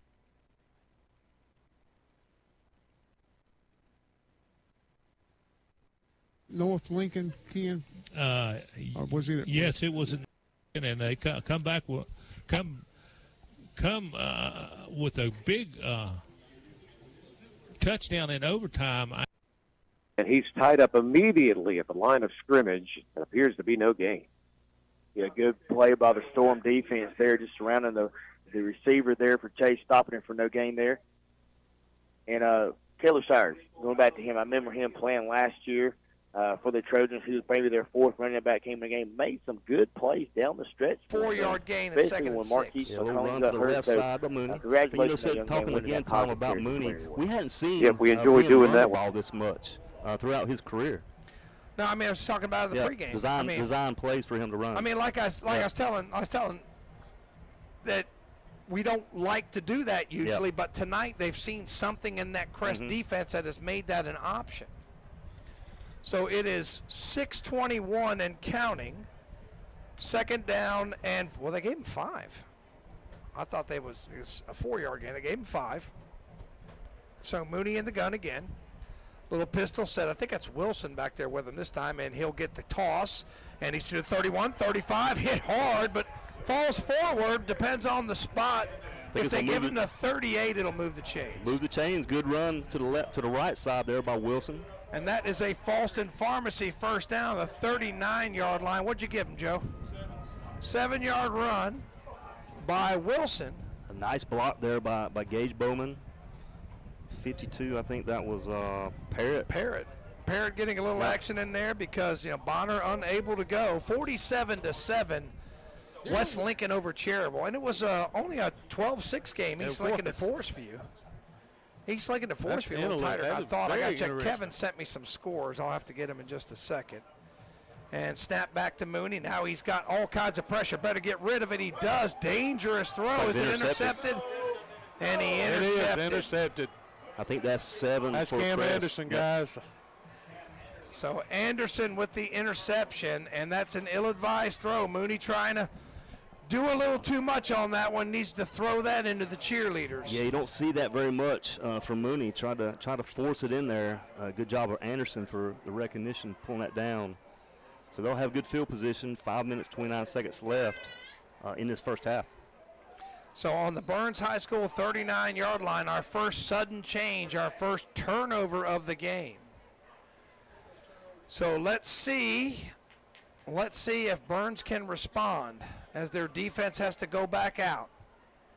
First down and Husky, and it's going to give it to 20. Tate, who's got some running room and has got about 10. And that's going to be a Falston Pharmacy first down. Yeah, slam down there by Surratt. And I'll tell you what, nice addition.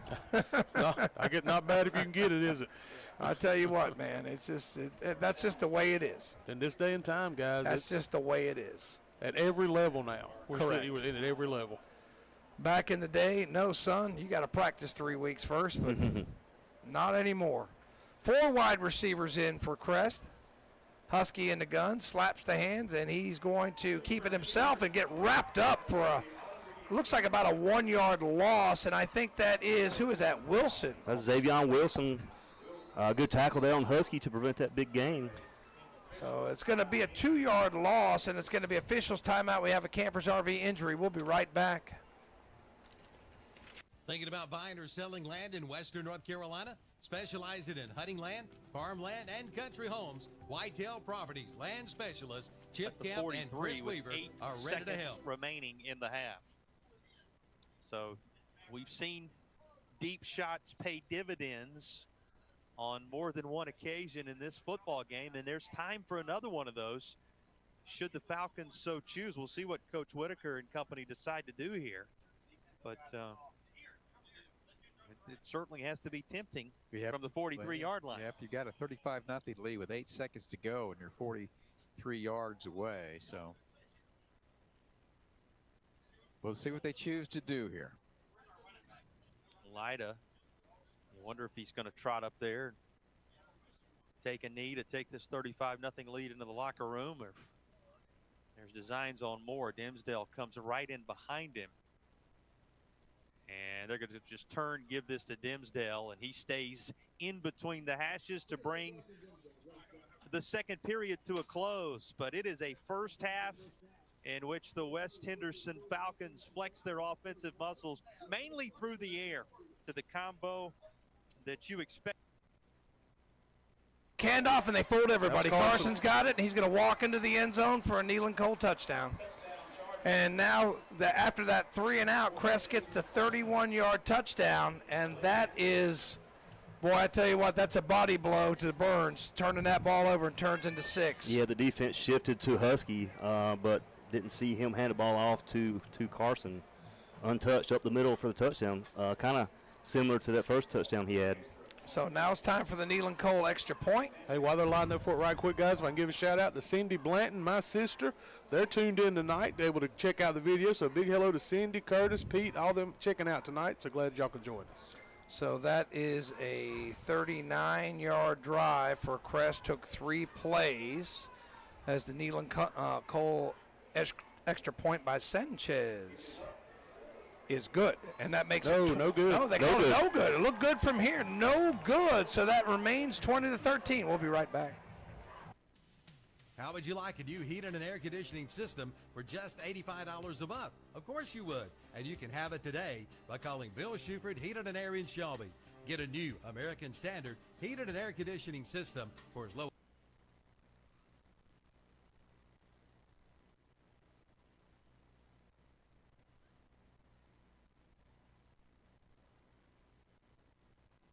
Real estate office in Cleveland County.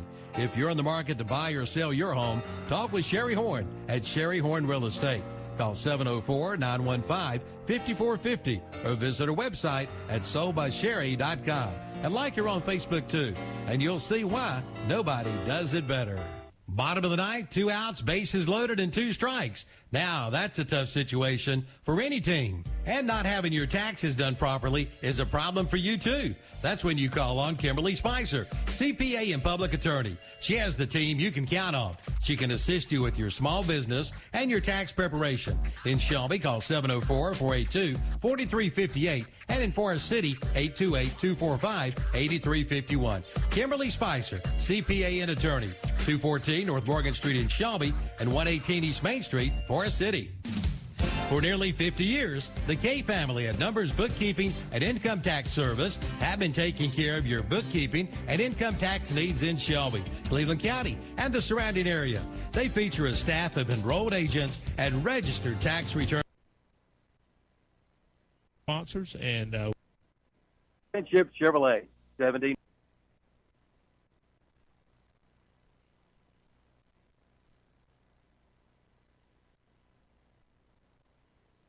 for you. All right, that's going to do it for our halftime show. Now time for a Jam & J's Pizza Factory kickoff. Jose Lopez for Shelby has it teed up.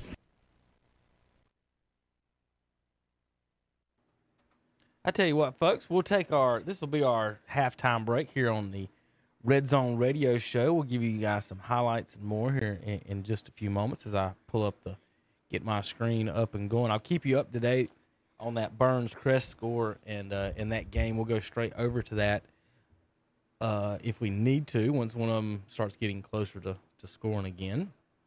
Let's see if we can do some of this and get some of the scores and highlights up for everybody. I'm going to check on. I'm going to watch that game out of the corner of my eye over here just to make sure for a minute while we folks give you those scores. But right now, Crest leads 20-13. Burns has the ball on the 46-yard line of Crest. 4:14 in counting here in the second quarter. You can watch that game in its entirety, whole live right now on KTC Broadcasting YouTube channel. Just type in it's on the Burns broadcast. You're on the KTC Broadcasting channel. It's on the Burns channel. So type in Burns Bulldogs and Crest Chargers to easily find that one.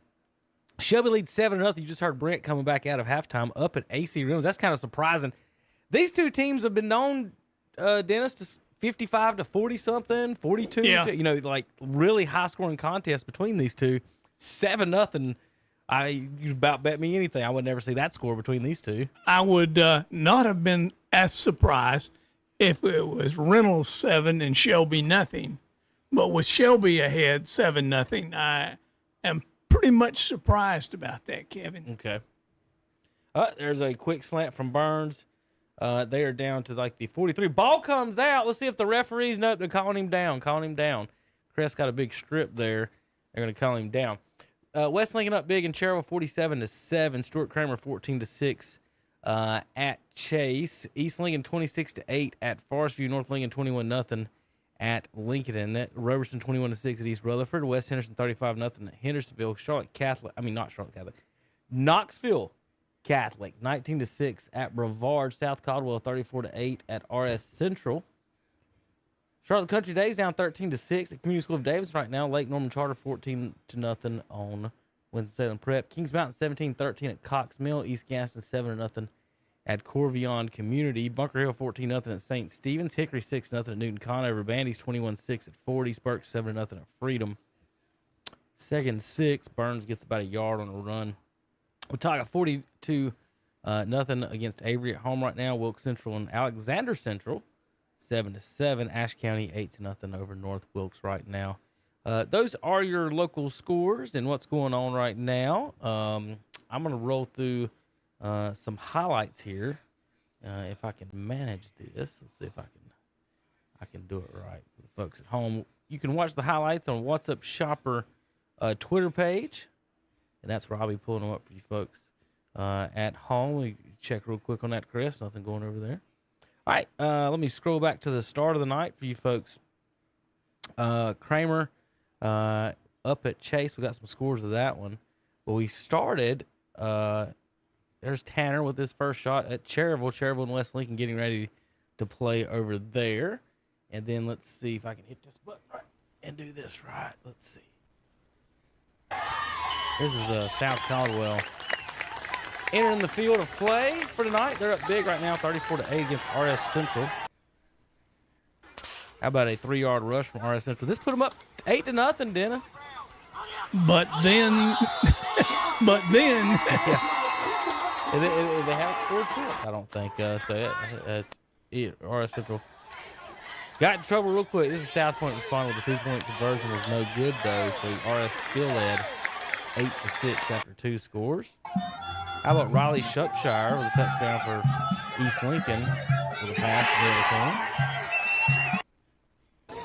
South Caldwell, a big run, 2-point conversion, good. This one from about 80 yards away. And Dennis, when he crosses that goal line, he's about, 40 yards away from everybody else? I didn't see a defender. Is that the one where he said the closest guy to him was the photographer? It might have been. Chris Daly makes it 12-0 for East Lincoln on the pass. Or run, I'm sorry. Daly's running back. South Caldwell, another 50-yard run. Can't wait to see how many yards that kid ends up with. He's all over the place. How about a short run by number 1, Chris Stowe for Kramer. Made it 7-0 early on as he squeezes in there. Long kickoff return. Chase strikes from the first play of scrimmage. So I guess he got tackled on the, 7-yard line there? This is North Lincoln's first score. They got up 21. They're up 21-0 now. This is the first score, 7-0.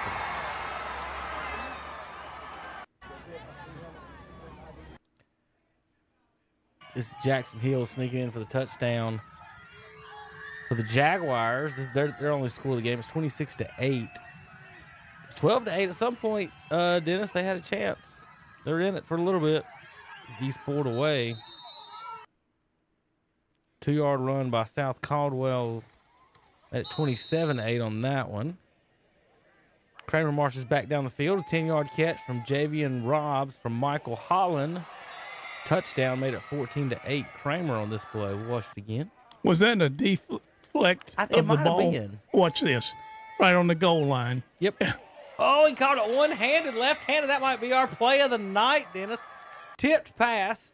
Watch it again, folks. Tipped pass, then watch the receiver one-handed. Let's see if I can get that timing right. Tip. Whoopsie. Left hand, one hand. Touchdown. Number 4, Michael Holland. You might have the play of the night, son, for Kramer.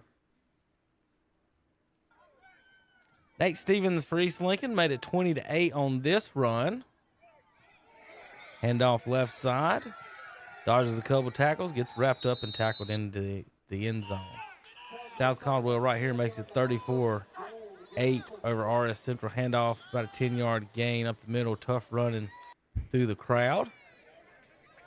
K. Davis tacks on another touchdown. Chase extends their lead 24-14 on this play. Trojans up on the farm, up on the storm right now. Here's 14. It's made it 14-0 at Lincoln by North Lincoln.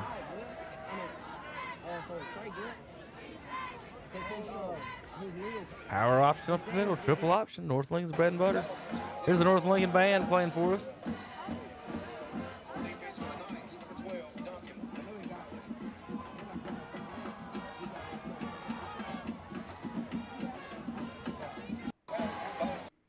Whoops, wrong button.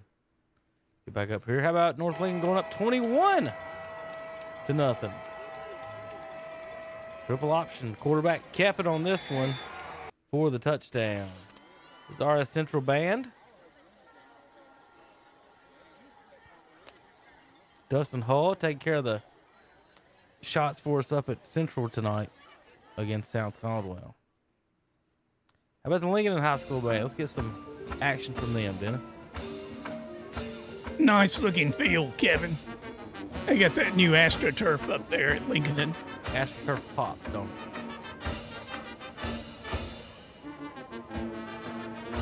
We'll let them play for a minute. I know we got some band fans in the house, kids in the band.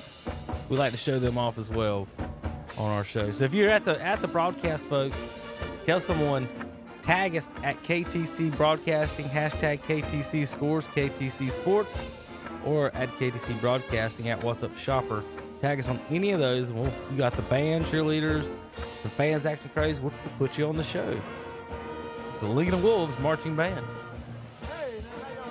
Yeah, there's a fan. Hey, how y'all doing? This is Shropshire with another touchdown. Made it 28-6 East Lincoln. I think that's all my highlights for right now. We're waiting on a lot of them to come in later that hadn't come through on the internet out there in the world. All right, folks, we'll give you some scores, and we'll get back out to Crest and Burns. It's 20-13 now, Crest. And they're out for a run. 30. We'll catch back up with them. 23-yard line. I tell you what, you don't need to throw it if you can do that. Guys, here's what crazy. I think all Chris wanted to do was run the clock. They wanted to just get the ball out of there and keep the clock running, and now they got a chance to go to the end zone. 17 yards, and then all the way down another 27. We got a penalty flag, Tom. I think ball might be coming back. Yeah, they're going to spot it. Or did he go out of bounds? Or what are they calling? Where are they spotting it there? There was a penalty flag down there about the 40-yard line. Came in late. Which 40-yard line? I must have picked it up already. He just picked it up. Yep. All right, so let's see what the call is, and he might have been marking maybe where he went out of bounds at. Let's see, but you don't do that with a flag. You do that with a beanbag or something like that. True. So dead ball, unsportsmanlike. Oh man, that's huge, guys. That is a huge penalty. So he's still going to get down the 27. I'm going to give him a 44-yard run, Joe. And that's a Falston Pharmacy first down. And then you got the unsportsmanlike conduct, which they haven't marked off yet. Didn't see that. Or maybe it was a sideline warning. It was a sideline warning. That's what it was, sideline warning. So no penalty yardage assessed there as Carson's got it again. And we have not been able to stop him as of yet. He's knocked out of bounds with about 12 seconds left to go, but not before he rumbles to the 15. 12 more yards and another first down. Yeah, they've had success with that little delayed handoff to Carson up the middle. Throw it to Green. I'll tell you what, they better stop 14 or it's going to be a long night. So it's first down and 10 after two big Carson runs. Get him 56 yards. Wow. Three wide receivers left, one to the right as Huskies in the gun again. And looks like might have movement on the crest side. Let's see who made who jump. That's another campers in RV false start penalty, and that's going against the Chargers. So yeah, somebody on that right side on the line moved just a little bit. Don't take much of a flinch for that to be called for sure. So it is now first down and 15, and that's kind of academic. As Crest basically has 12 seconds to get it into the end zone. Do they have any timeouts? They have 2 timeouts, right? Crest has 2 timeouts.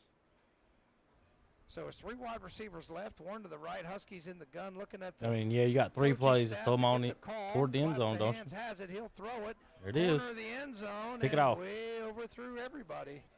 I'm telling you what, I'm giving that ball to 14 again, Robbie. Yeah, I mean, so far it's working. Yeah, ball pretty well overthrown. This will be a big stop if Burns can hold him here. So you got 6 seconds. I guess what you figure is if you hand it to Carson, if he gets tackled, you still got 2 timeouts. Yeah, but it's only 7 seconds. Yeah, so, I mean, so this is kind of a tricky situation for the Chargers. So it is second down 15. Like I said, that's academic. You only have 7 seconds, and there's going to be a timeout, so we'll take it with them. We'll be right back. Are you thinking about popping the question? You know, the big question. Hey, it's Jennifer here from Wright's Jewelry in Boston. I can help make this process easy and flawless. Maybe you're thinking of a custom design for your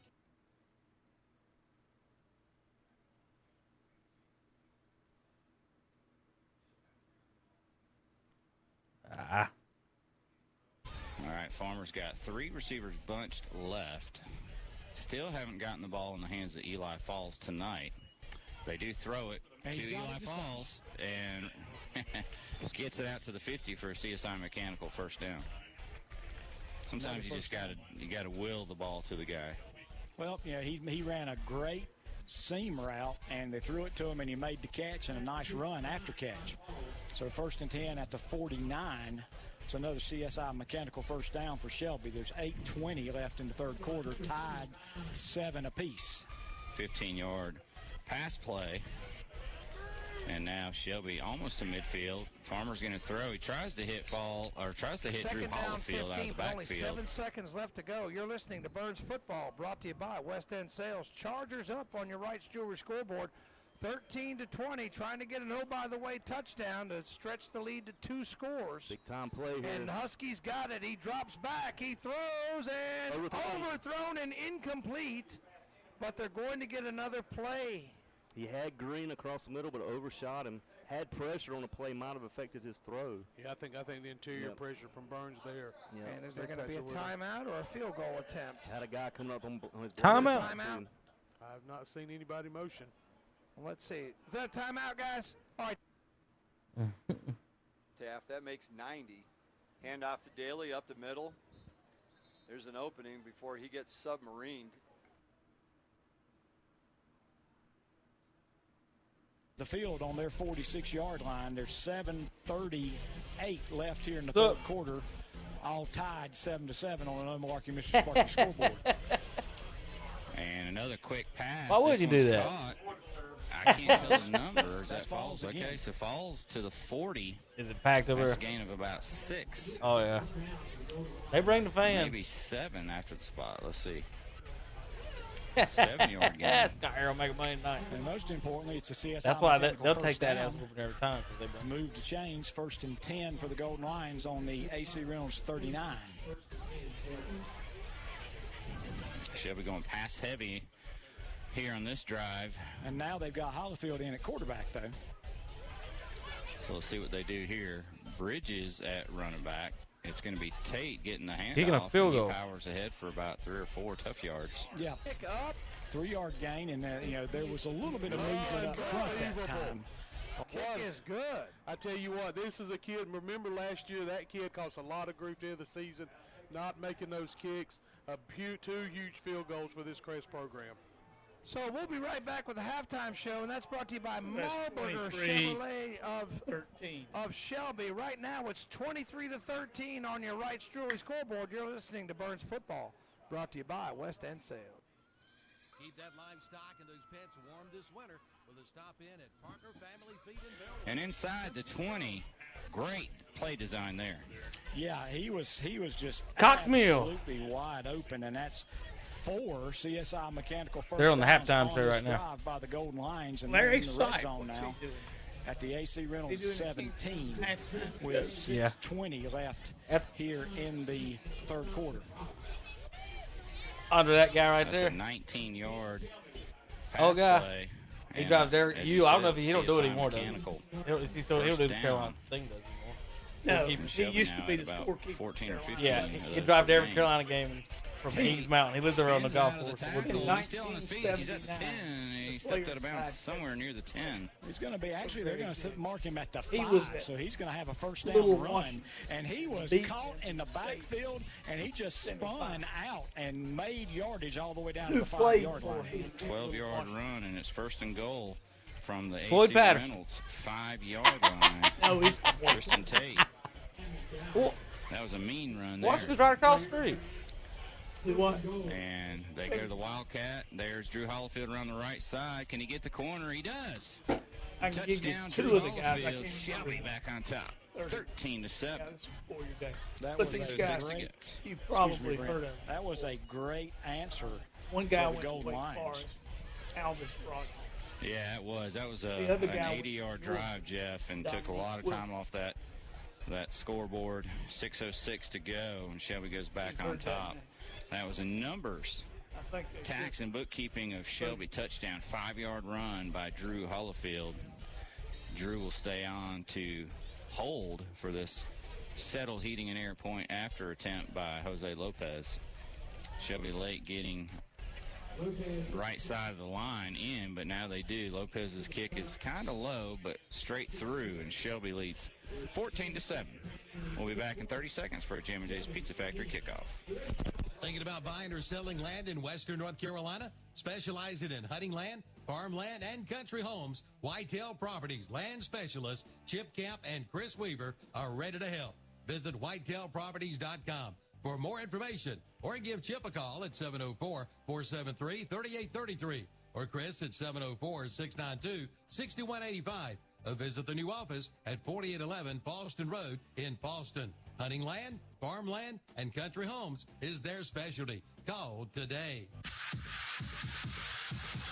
If you're ready to make the great escape, do it with the #1 brand on the water. Yamaha Wave Runners are the most premium personal watercraft on the market with industry-first features and exciting new products like the all-new 2021 VX Series with audio packages, the most-anticipated Superjet, and the new race-ready GP Series. This is Wave Runners. And I'm going to bring in the punt. Hey, man, I was supposed to get injections twice this week. Doctor called me and canceled, and next time I had cartilage and didn't make it. No.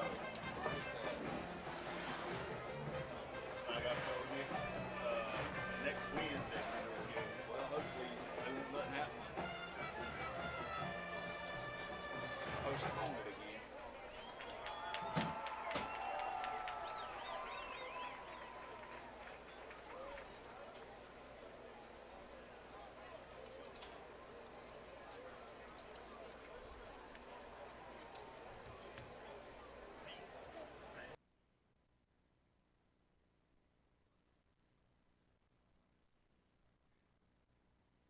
Well, he's getting the play this time. Okay. Of course, Howard came up limping after returning that kickoff. That's true, he did. You wonder if he's still hobbled a little bit. I don't see him on the sideline. So a loss of 6. Yeah, it's like Howard lined up at the slot. Now he's hit at 30. Breaks that tackle. He's at the 40, the 50. Now it's a foot race. He's past the kicker and inside the Shelby 25 all the way to about the 22-yard line. Number of Shelby players on the ground as Ingram left him in his wake, and big turn of events as AC Reynolds has great field position. Yeah, once again, they're going to be down inside the 25-yard line, and that wasn't a bad kickoff. It didn't look like bad coverage, but it kind of reminds me of, the ghost of Max Guest. That's what he did last year. Yep. And Shelby, last season and maybe the season before, Jeff, had all kinds of trouble fielding the kickoff for the better half of the season, and then got better at that. That looked like the shades of the not-so-good kick coverage. And this will be a ball at the Shelby 22-yard line, 1st and 10. Craig in the shotgun, 3-man front for the Golden Lions. It will be a handoff. Not a whole lot there, as Jay McNeely takes him down. He's going to end up with a 3-yard gain. Coaches next door to us are absolutely going crazy. I think there was supposed to be a trap, and the guard didn't trap. And that was Patterson on the run. It is a 3-yard gain, though. Yeah, it looked a lot less from up here, Jeff, until the dust cleared, I guess. Well, very impressed with how hard the running backs do run. 2nd down, 7. In motion goes Lewis. Handoff again, and he's through the middle to the 10. And Patterson down to the 8. Gain of 11. That was just an old-fashioned power play. They put the power back, number 34, in motion. Then he stopped just outside the right guard, and they blocked down, turned out, and he led on the linebacker, and there was a huge hole for Patterson to run through. So it's 1st and goal now. So after having nothing happening score-wise for 2 minutes left in the first half, now we've got back and forth going here. 1st and goal at about the 7.5 of Shelby. And Craig's going to run the option. He pitches it, and Patterson's going to just walk right in from 8 yards out. Tyvon Patterson, and again, Jeff, we're an extra point away from being tied up. And that took all of about 1.5 minutes. About 50 seconds or so. Shelby scored with 6:06. 6:06, and so 4:34 left, so a minute and a half. So that's a 7-yard run. 8-yard run, or according to the scoreboard. So Centellia in for the point after. Rimbo to hold. Flag comes down. We got an illegal procedure, false start call. 5 yards marked off against AC Reynolds. Makes the point after 5 yards further back. Be a 25-yard attempt. Listening at home in Shelby, J.R. Rumor, the man, along with his buddies Richard and Kelly. Appreciate them listening in to tonight's broadcast. Again, Rumbo to hold for Centellia. Shelby gets a pretty good pursuit. This ball is up and good. 14-14 on the No Malarkey Mr. Sparky scoreboard. We'll be right back. It's back to school time at S&R Auto Sales in Shelby. Save big this month on the support. SAM LLC can help make your event memorable. Well, we see a few with the substitution. I see 65, who's done a great job defensively. And Howard, who seems to be on the field no matter what they're doing for Forest Field. He's on the bench as well, getting some air. So they mark off 5 yards, but then the referee waves it like they're taking penalty away. Do you? This is amazing. And again, here we go over talking to the coach.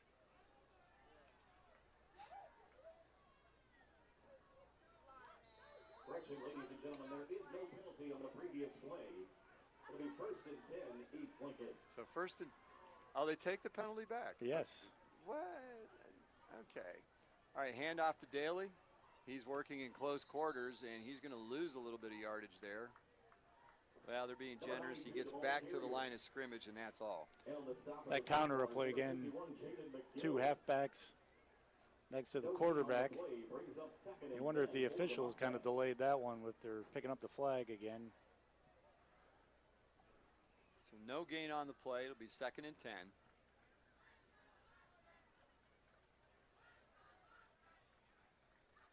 Running back on either side, the back of the quarterback. He looks, throws, hits. He is blasted as he lets that one go. 55 Comer again with a hurry up there from Forest View. Lawless takes a beating on that particular throw. As you said, Comer came in, got him right in the ribs as he threw it. He still managed to throw it out the back of the end zone. He got plenty on that. So the kid from transfer from Miami, Oklahoma, has a good arm on him. If you're wondering where that is, it is in the northeastern corner of Oklahoma. About 10 miles north of there is Commerce, Oklahoma, the home of Mickey Mantle. So Lawless hands off. It's Howler going around the left side. He's got blocking out in front of him. He works his way down inside the 5-yard line. It's going to be 1st and goal. Another Turner Hauser Insurance first down for the Mustangs.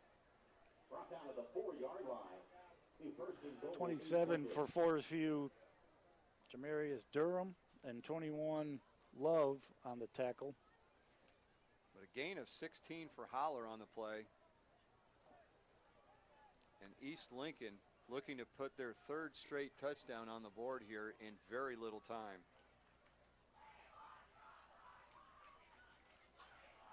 Same formation, 3 wide receivers, 2 running backs.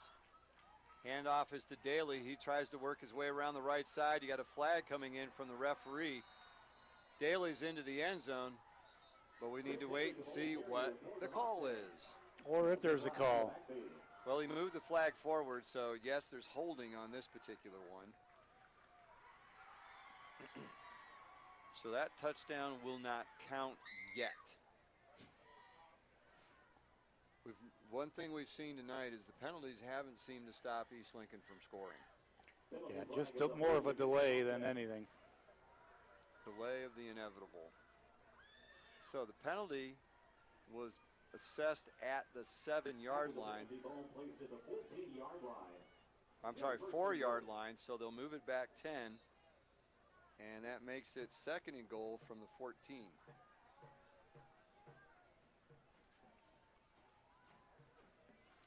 This time, 2 wide receivers to the left. Lawless looks, scrambles, throws while he's in the grasp, and another flag down in the backfield. Lawless got it away, saved the sack yardage. Yeah, it shouldn't be grounding if you got the ball right back over the line of scrimmage. He broke the tackle box.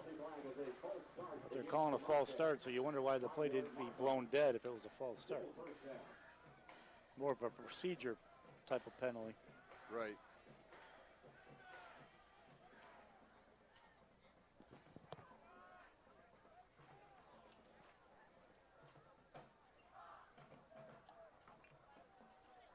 That'd be a hydration timeout. Looks that way. So a hydration timeout on the field. We'll be back after this on the Lincoln County Game of the Week.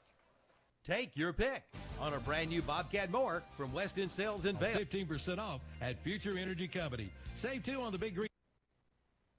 Absolutely. Of course, JB, outside of what he does here with our Friday Night Football, is a member of the faculty in the business school at Isothermal. So this man's got a mind of knowledge. Big compliment I just gave him. Back to work is a young man that we called quite a bit in the first half. The handoff is to Cade Davis of Chase, and Cade gets a short drive to the 45-yard line. Yeah, Cade Davis picking it right off where he left off in the first half there, just an inside run, setting up second and management now for the Trojans starting off in the second half. This one's coming back, though. We had a BAM LLC penalty flag at the end of that one, and it is a hold against the offense. So forget that nice short run by Cade, as the ball will be marked off, and that now means it'll be first down for Chase from their own 35. Like about 1st and 17 now for the Trojans. Exactly not what they want to start off with here to begin the second half. If Chase has an opportunity to score early in this second half, certainly before Kramer, they push this out to a 17 or 18-point lead, that's really going to be very meaningful. Here's a quarterback keeper, and McSwain's got some running room, and he gets back a lot of that yardage they just lost. He's out to the 44-yard line. Yeah, I agree with you, Paul. If Chase can score right here in this opening drive and push this out to a 16 or 17-point lead, that's going to be huge. They'll control the game at that point in time, and they'll put a lot of pressure on Stuart Kramer to try to do some things they're probably not willing to do right here unless they have to. So. And this could become a new part of the offense as well. That is, we see the quarterback Turner McSwain maybe keeping the ball more often. Yeah, I like that fake to Cade Davis, and they were keying on him, and then boom, Turner McSwain hit him on the right-hand side with a big run. Double receivers to the near side, but they'll go back to the running game, and it's really more than a slip than it was a great tackle, I think, but that set Cade Davis up for a quick tackle, and down he goes, no gain. We'll bring down up about 3rd and 8 now for the Trojans. Yeah, that's about a 1-yard loss on that play. So 43-yard line is now the position. They need 8 yards to get the first down. Let's see if they try to get it to Jahari Mosley right here. They've not took a shot with him yet, but he's been very successful, explosive player. Or number 6, Jack Frazier. Looking to go to the air, going to go deep downfield, though, and it is intercepted. Awaiting that one was Mr. Everything for Kramer, Isaiah Johnson. He returns the ball. He runs the ball in the backfield as a running back, and on defense as one of the linebackers, he just read that pass, didn't he, JB? Yeah.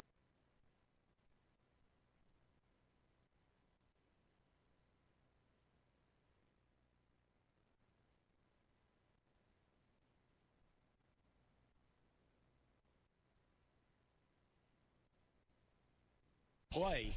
So 3rd down and 9, wouldn't it be great for the Golden Lions to force a punt and not muff it? Absolutely. In comes Nazir Pitts. He replaces Isaac Bridges, who's been out on defense as a DB a little bit tonight. So now you got in there 15. We'll have timeout called by Shelby.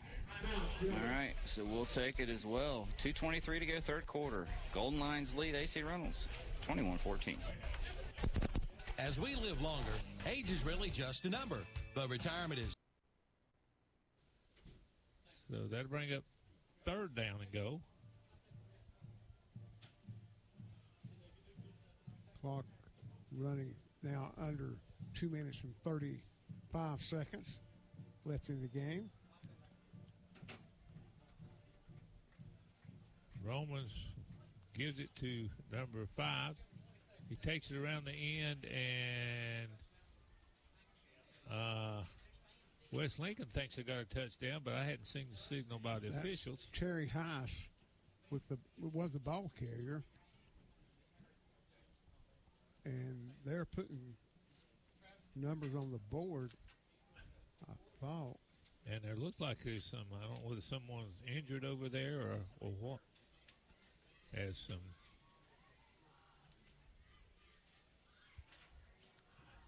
I believe they put 6 on the board, did you not, Ken? Yeah, I think they're saying that a touchdown was scored. They're still on the far sideline, folks. There's someone shaking up over there and getting some attention, and I think they're up now. It's Trevor Ironman, and he's coming off the field on his own power. Hunter Jackson looks like the player is shaken up as he. Other side, the ball's thrown to the sideline, tipped, and out of play, incomplete. Nice play by Isaiah Bridges. Well, you got to give Craig just a ton of credit, because there was a defensive lineman that was bearing down on him from get-go, and he got away from that. Then he had another defensive lineman come from the other side. He got away from that and made a fairly good throw, and it was perfectly thrown in that it was either going to be caught by his player or it was going to go out of bounds, one or the other. 4th and 9, Centralia on the punt. Isaiah Bridges back. I don't know if Isaiah can get back far enough, and it's going to bounce, get out of the way this time. And we're still too many people standing close to it. Yep, takes the AC Reynolds bounce down at the 33 of Shelby. And that's only 42-yard punt. And you say, only? Well, and the punt before was only 37, but it was a turnover. So Shelby's going to have the ball on their own 33-yard line with 2:04 left here in the third quarter with a 7-point lead. They lead 21-14 on the No Malarkey Mr. Sparky scoreboard. And to Shelby's credit, they have scored the last 3 times they've had the ball, I believe, Jeff. Yes, they have. So getting some rhythm offensively right now. And they're ready to go. It's going to be a handoff to Tate. Bounces out left. Really good pursuit. He gets out of it. Now he switches field. He gets clothesline. He's going to lose about a yard, but wow, that could have been much, much worse. And now flags coming out. I don't think they liked. Well, I'm afraid that they're going to call it on a golden line downfield late. It did look kind of like a Russian sickle back when I used to watch the NWA Championship Wrestling on WBTV. But it's going to be a dead ball foul, and it's going to be on Shelby. It's a dead ball foul. That's even worse, because that's instead of 2nd and 12, now it's going to be 2nd and 27. So Tate loses a yard. And he got out of it, and when he reversed field, it was like somebody just sickled him across the chest, and he went, feet forward, chest back. And the main thing is he sickled him across the chest. I mean, there's nothing wrong with that. But it was a really nice tackle. But then Shelby made it worse because it's a dead ball foul. So that should be 2nd down and forever. Yeah, it's 15 yards. So 2nd and 26 is what they're facing.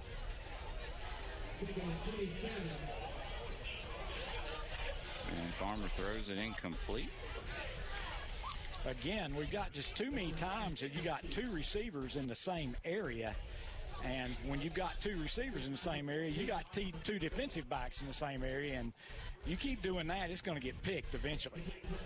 So now, after that great defensive stop by the Golden Lions, and they end up with 2nd and 9, but you get the silly 15-yard penalty, dead ball foul. Now Shelby's back inside their 20-yard line, looking at 3rd and 17, and that's 27. That's tough. So two receivers left and right, Tate in the backfield. Play clock's at 1, and Farmer gets the snap, and now the flag comes out. Yeah, I think they finally blew the whistle that there was a 5-yard penalty, and there was, so that's going to back it up 5 more. So after, we were singing Shelby's praises for doing a better job penalty-wise, but here in the third quarter, they've had 2 15-yard penalties and 2 10-yard penalties. Yeah, it's early season stuff, but the turnovers have got to be reduced. You can't go 7 turnovers to 1, and then the penalties and the kickoff coverage, things you can definitely work on for sure. Shelby still leads 21-14. Farmer to pass. Now he's going to roll right, and he's going to be sacked back at the 5-yard line. Say that's where you're glad lands about 210, because when they grabbed him at the goal line, he was able to use his strength to get back out to about the 6. But it's still 4th down and 37. 7, yeah. 4th and 37. And you can have a pretty decent punt and not get it to the first down stick. Yeah. Yeah, just a tough series right there. You take over at your own 33, and now you're punting from your own 6-yard line. And Lopez is going to have to get this one off. He does. If this is fielded, this could be a dangerous. And it's fielded on the run at the 30, 25. Spin move 20, 15, 10, 5. And he might be in the end zone. And so Ingram just took it all the way for the touchdown and broke about 4 or 5 tackles in the process, Jeff. He broke the first tackle at the 25-yard line. And he broke 3 more. And then the last 5 yards, he just dragged half the Shelby coverage team into the end zone.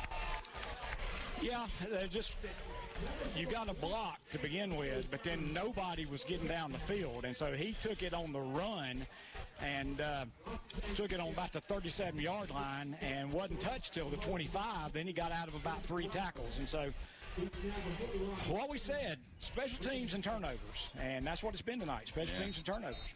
Yeah, it's the old an old Shelby coach used to say, we're our own worst enemy at times, and Shelby has been their own worst enemy multiple times tonight, and they are keeping the Rockets in this one. 21-all after the extra point.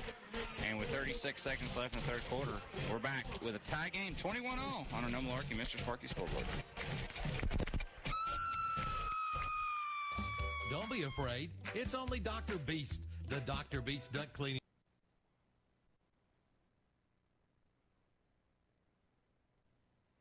Got it, whatever. I don't have the rim shot machine here. Handoff in the backfield. Hunter Bowling now in the game at quarterback for East Lincoln. He hands off to Daly. That goes nowhere.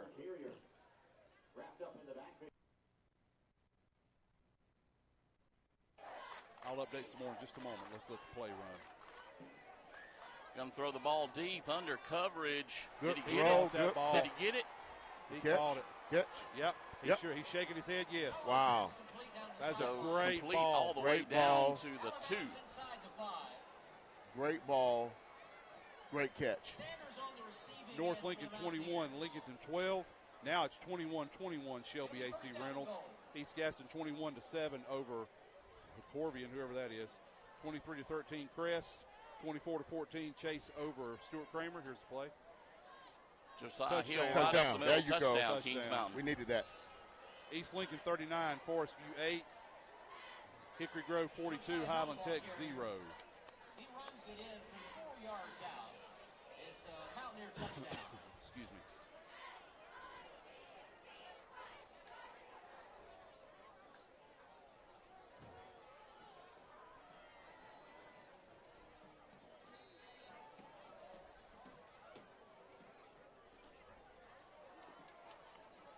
Max Thompson will attempt the extra point. It's up. And it is good. Extra point is good for Thompson. Keep hitting the wrong button. Mountaineers will take the lead 27-13. We'll take a break. We'll be back. More Mountaineer football right after this. Some tackles, still spinning inside the 10, give him 16 yards, and another Falston Pharmacy first That'll down. move the chain inside the red zone for Crest. Talk about, it was like checking in for Crest in the backfield. Sophomore Michael Edwards now in at running back for Crest. So that's the first time we've seen Green catch the ball tonight. We got timeout, so we'll take it with him. We'll be right back. Keep that livestock and those pets warm this winter with a stop in at Parker Family Feed in Bellwood. Come see the girls for cedar shavings and square hay bales. Plus, they have your livestock and pet feed. And they have your protein tubs, too.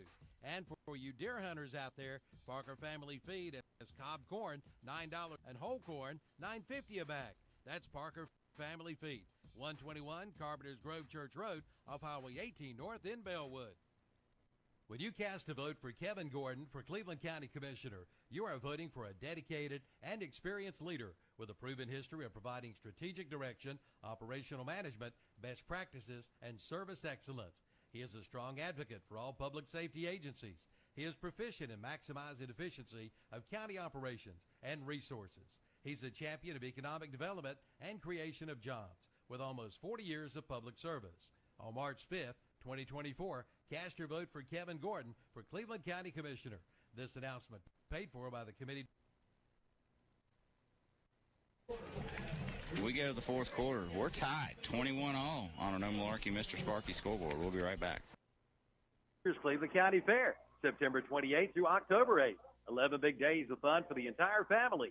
Entertainment includes Act Monsters Chainsaw Art, the Circus Incredible with high-flying aerial artists, the Electrifying Magic, starring Jay Matoli from America's Got Talent, and Showtime at the Apollo, and Hog Diggity Dog, the very best animal act ever, and Nashville recording artist John Morris, along with 40 right-offer rides, games, food stands, and more.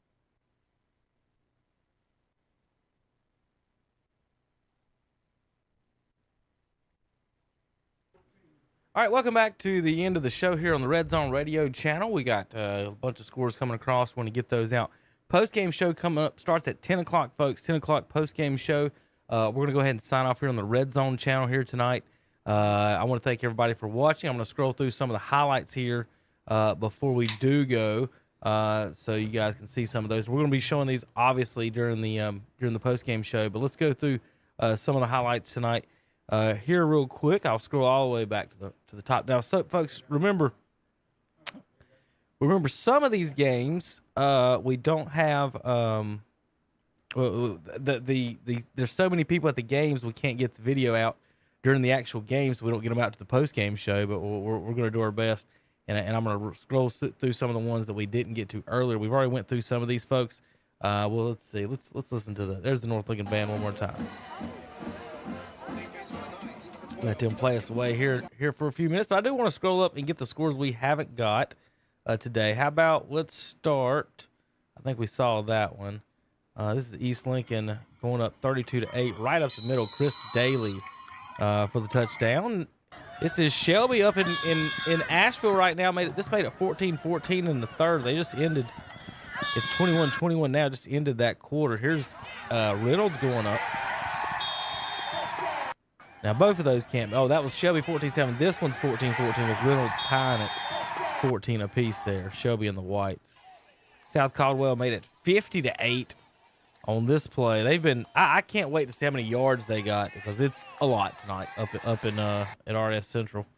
21-14. This is Shelby getting loose down the sidelines. Nice little cutback and walks in for about 10 yards out.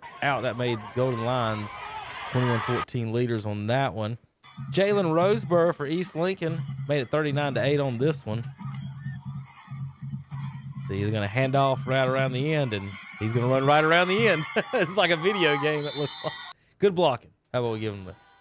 This made it 50-16. RS Central back on the board. They led 8-0 in this game, folks. Gave up 50 straight points.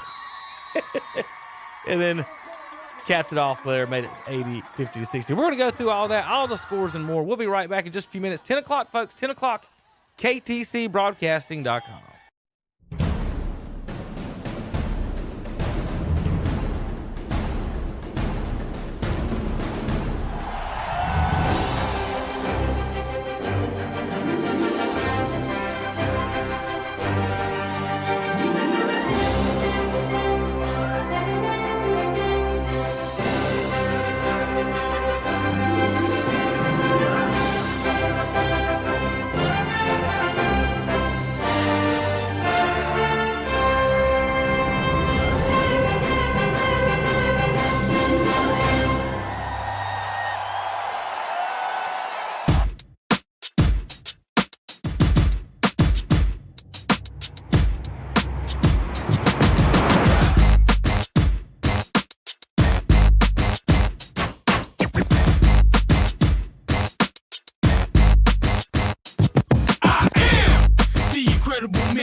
Finally, your back's in the backfield. Your quarterback scared, I see it in his eyes. Sit the receiver in motion, that's just a disguise. My linebackers, they stepping up. Clog a hole, no letting up. Taking on no big blocks. On fourth down, we get big stops. My secondary is balling out. Your offense keeps stalling out. How many yards? Like none at all. Call the special teams, don't punt the ball and it's gone.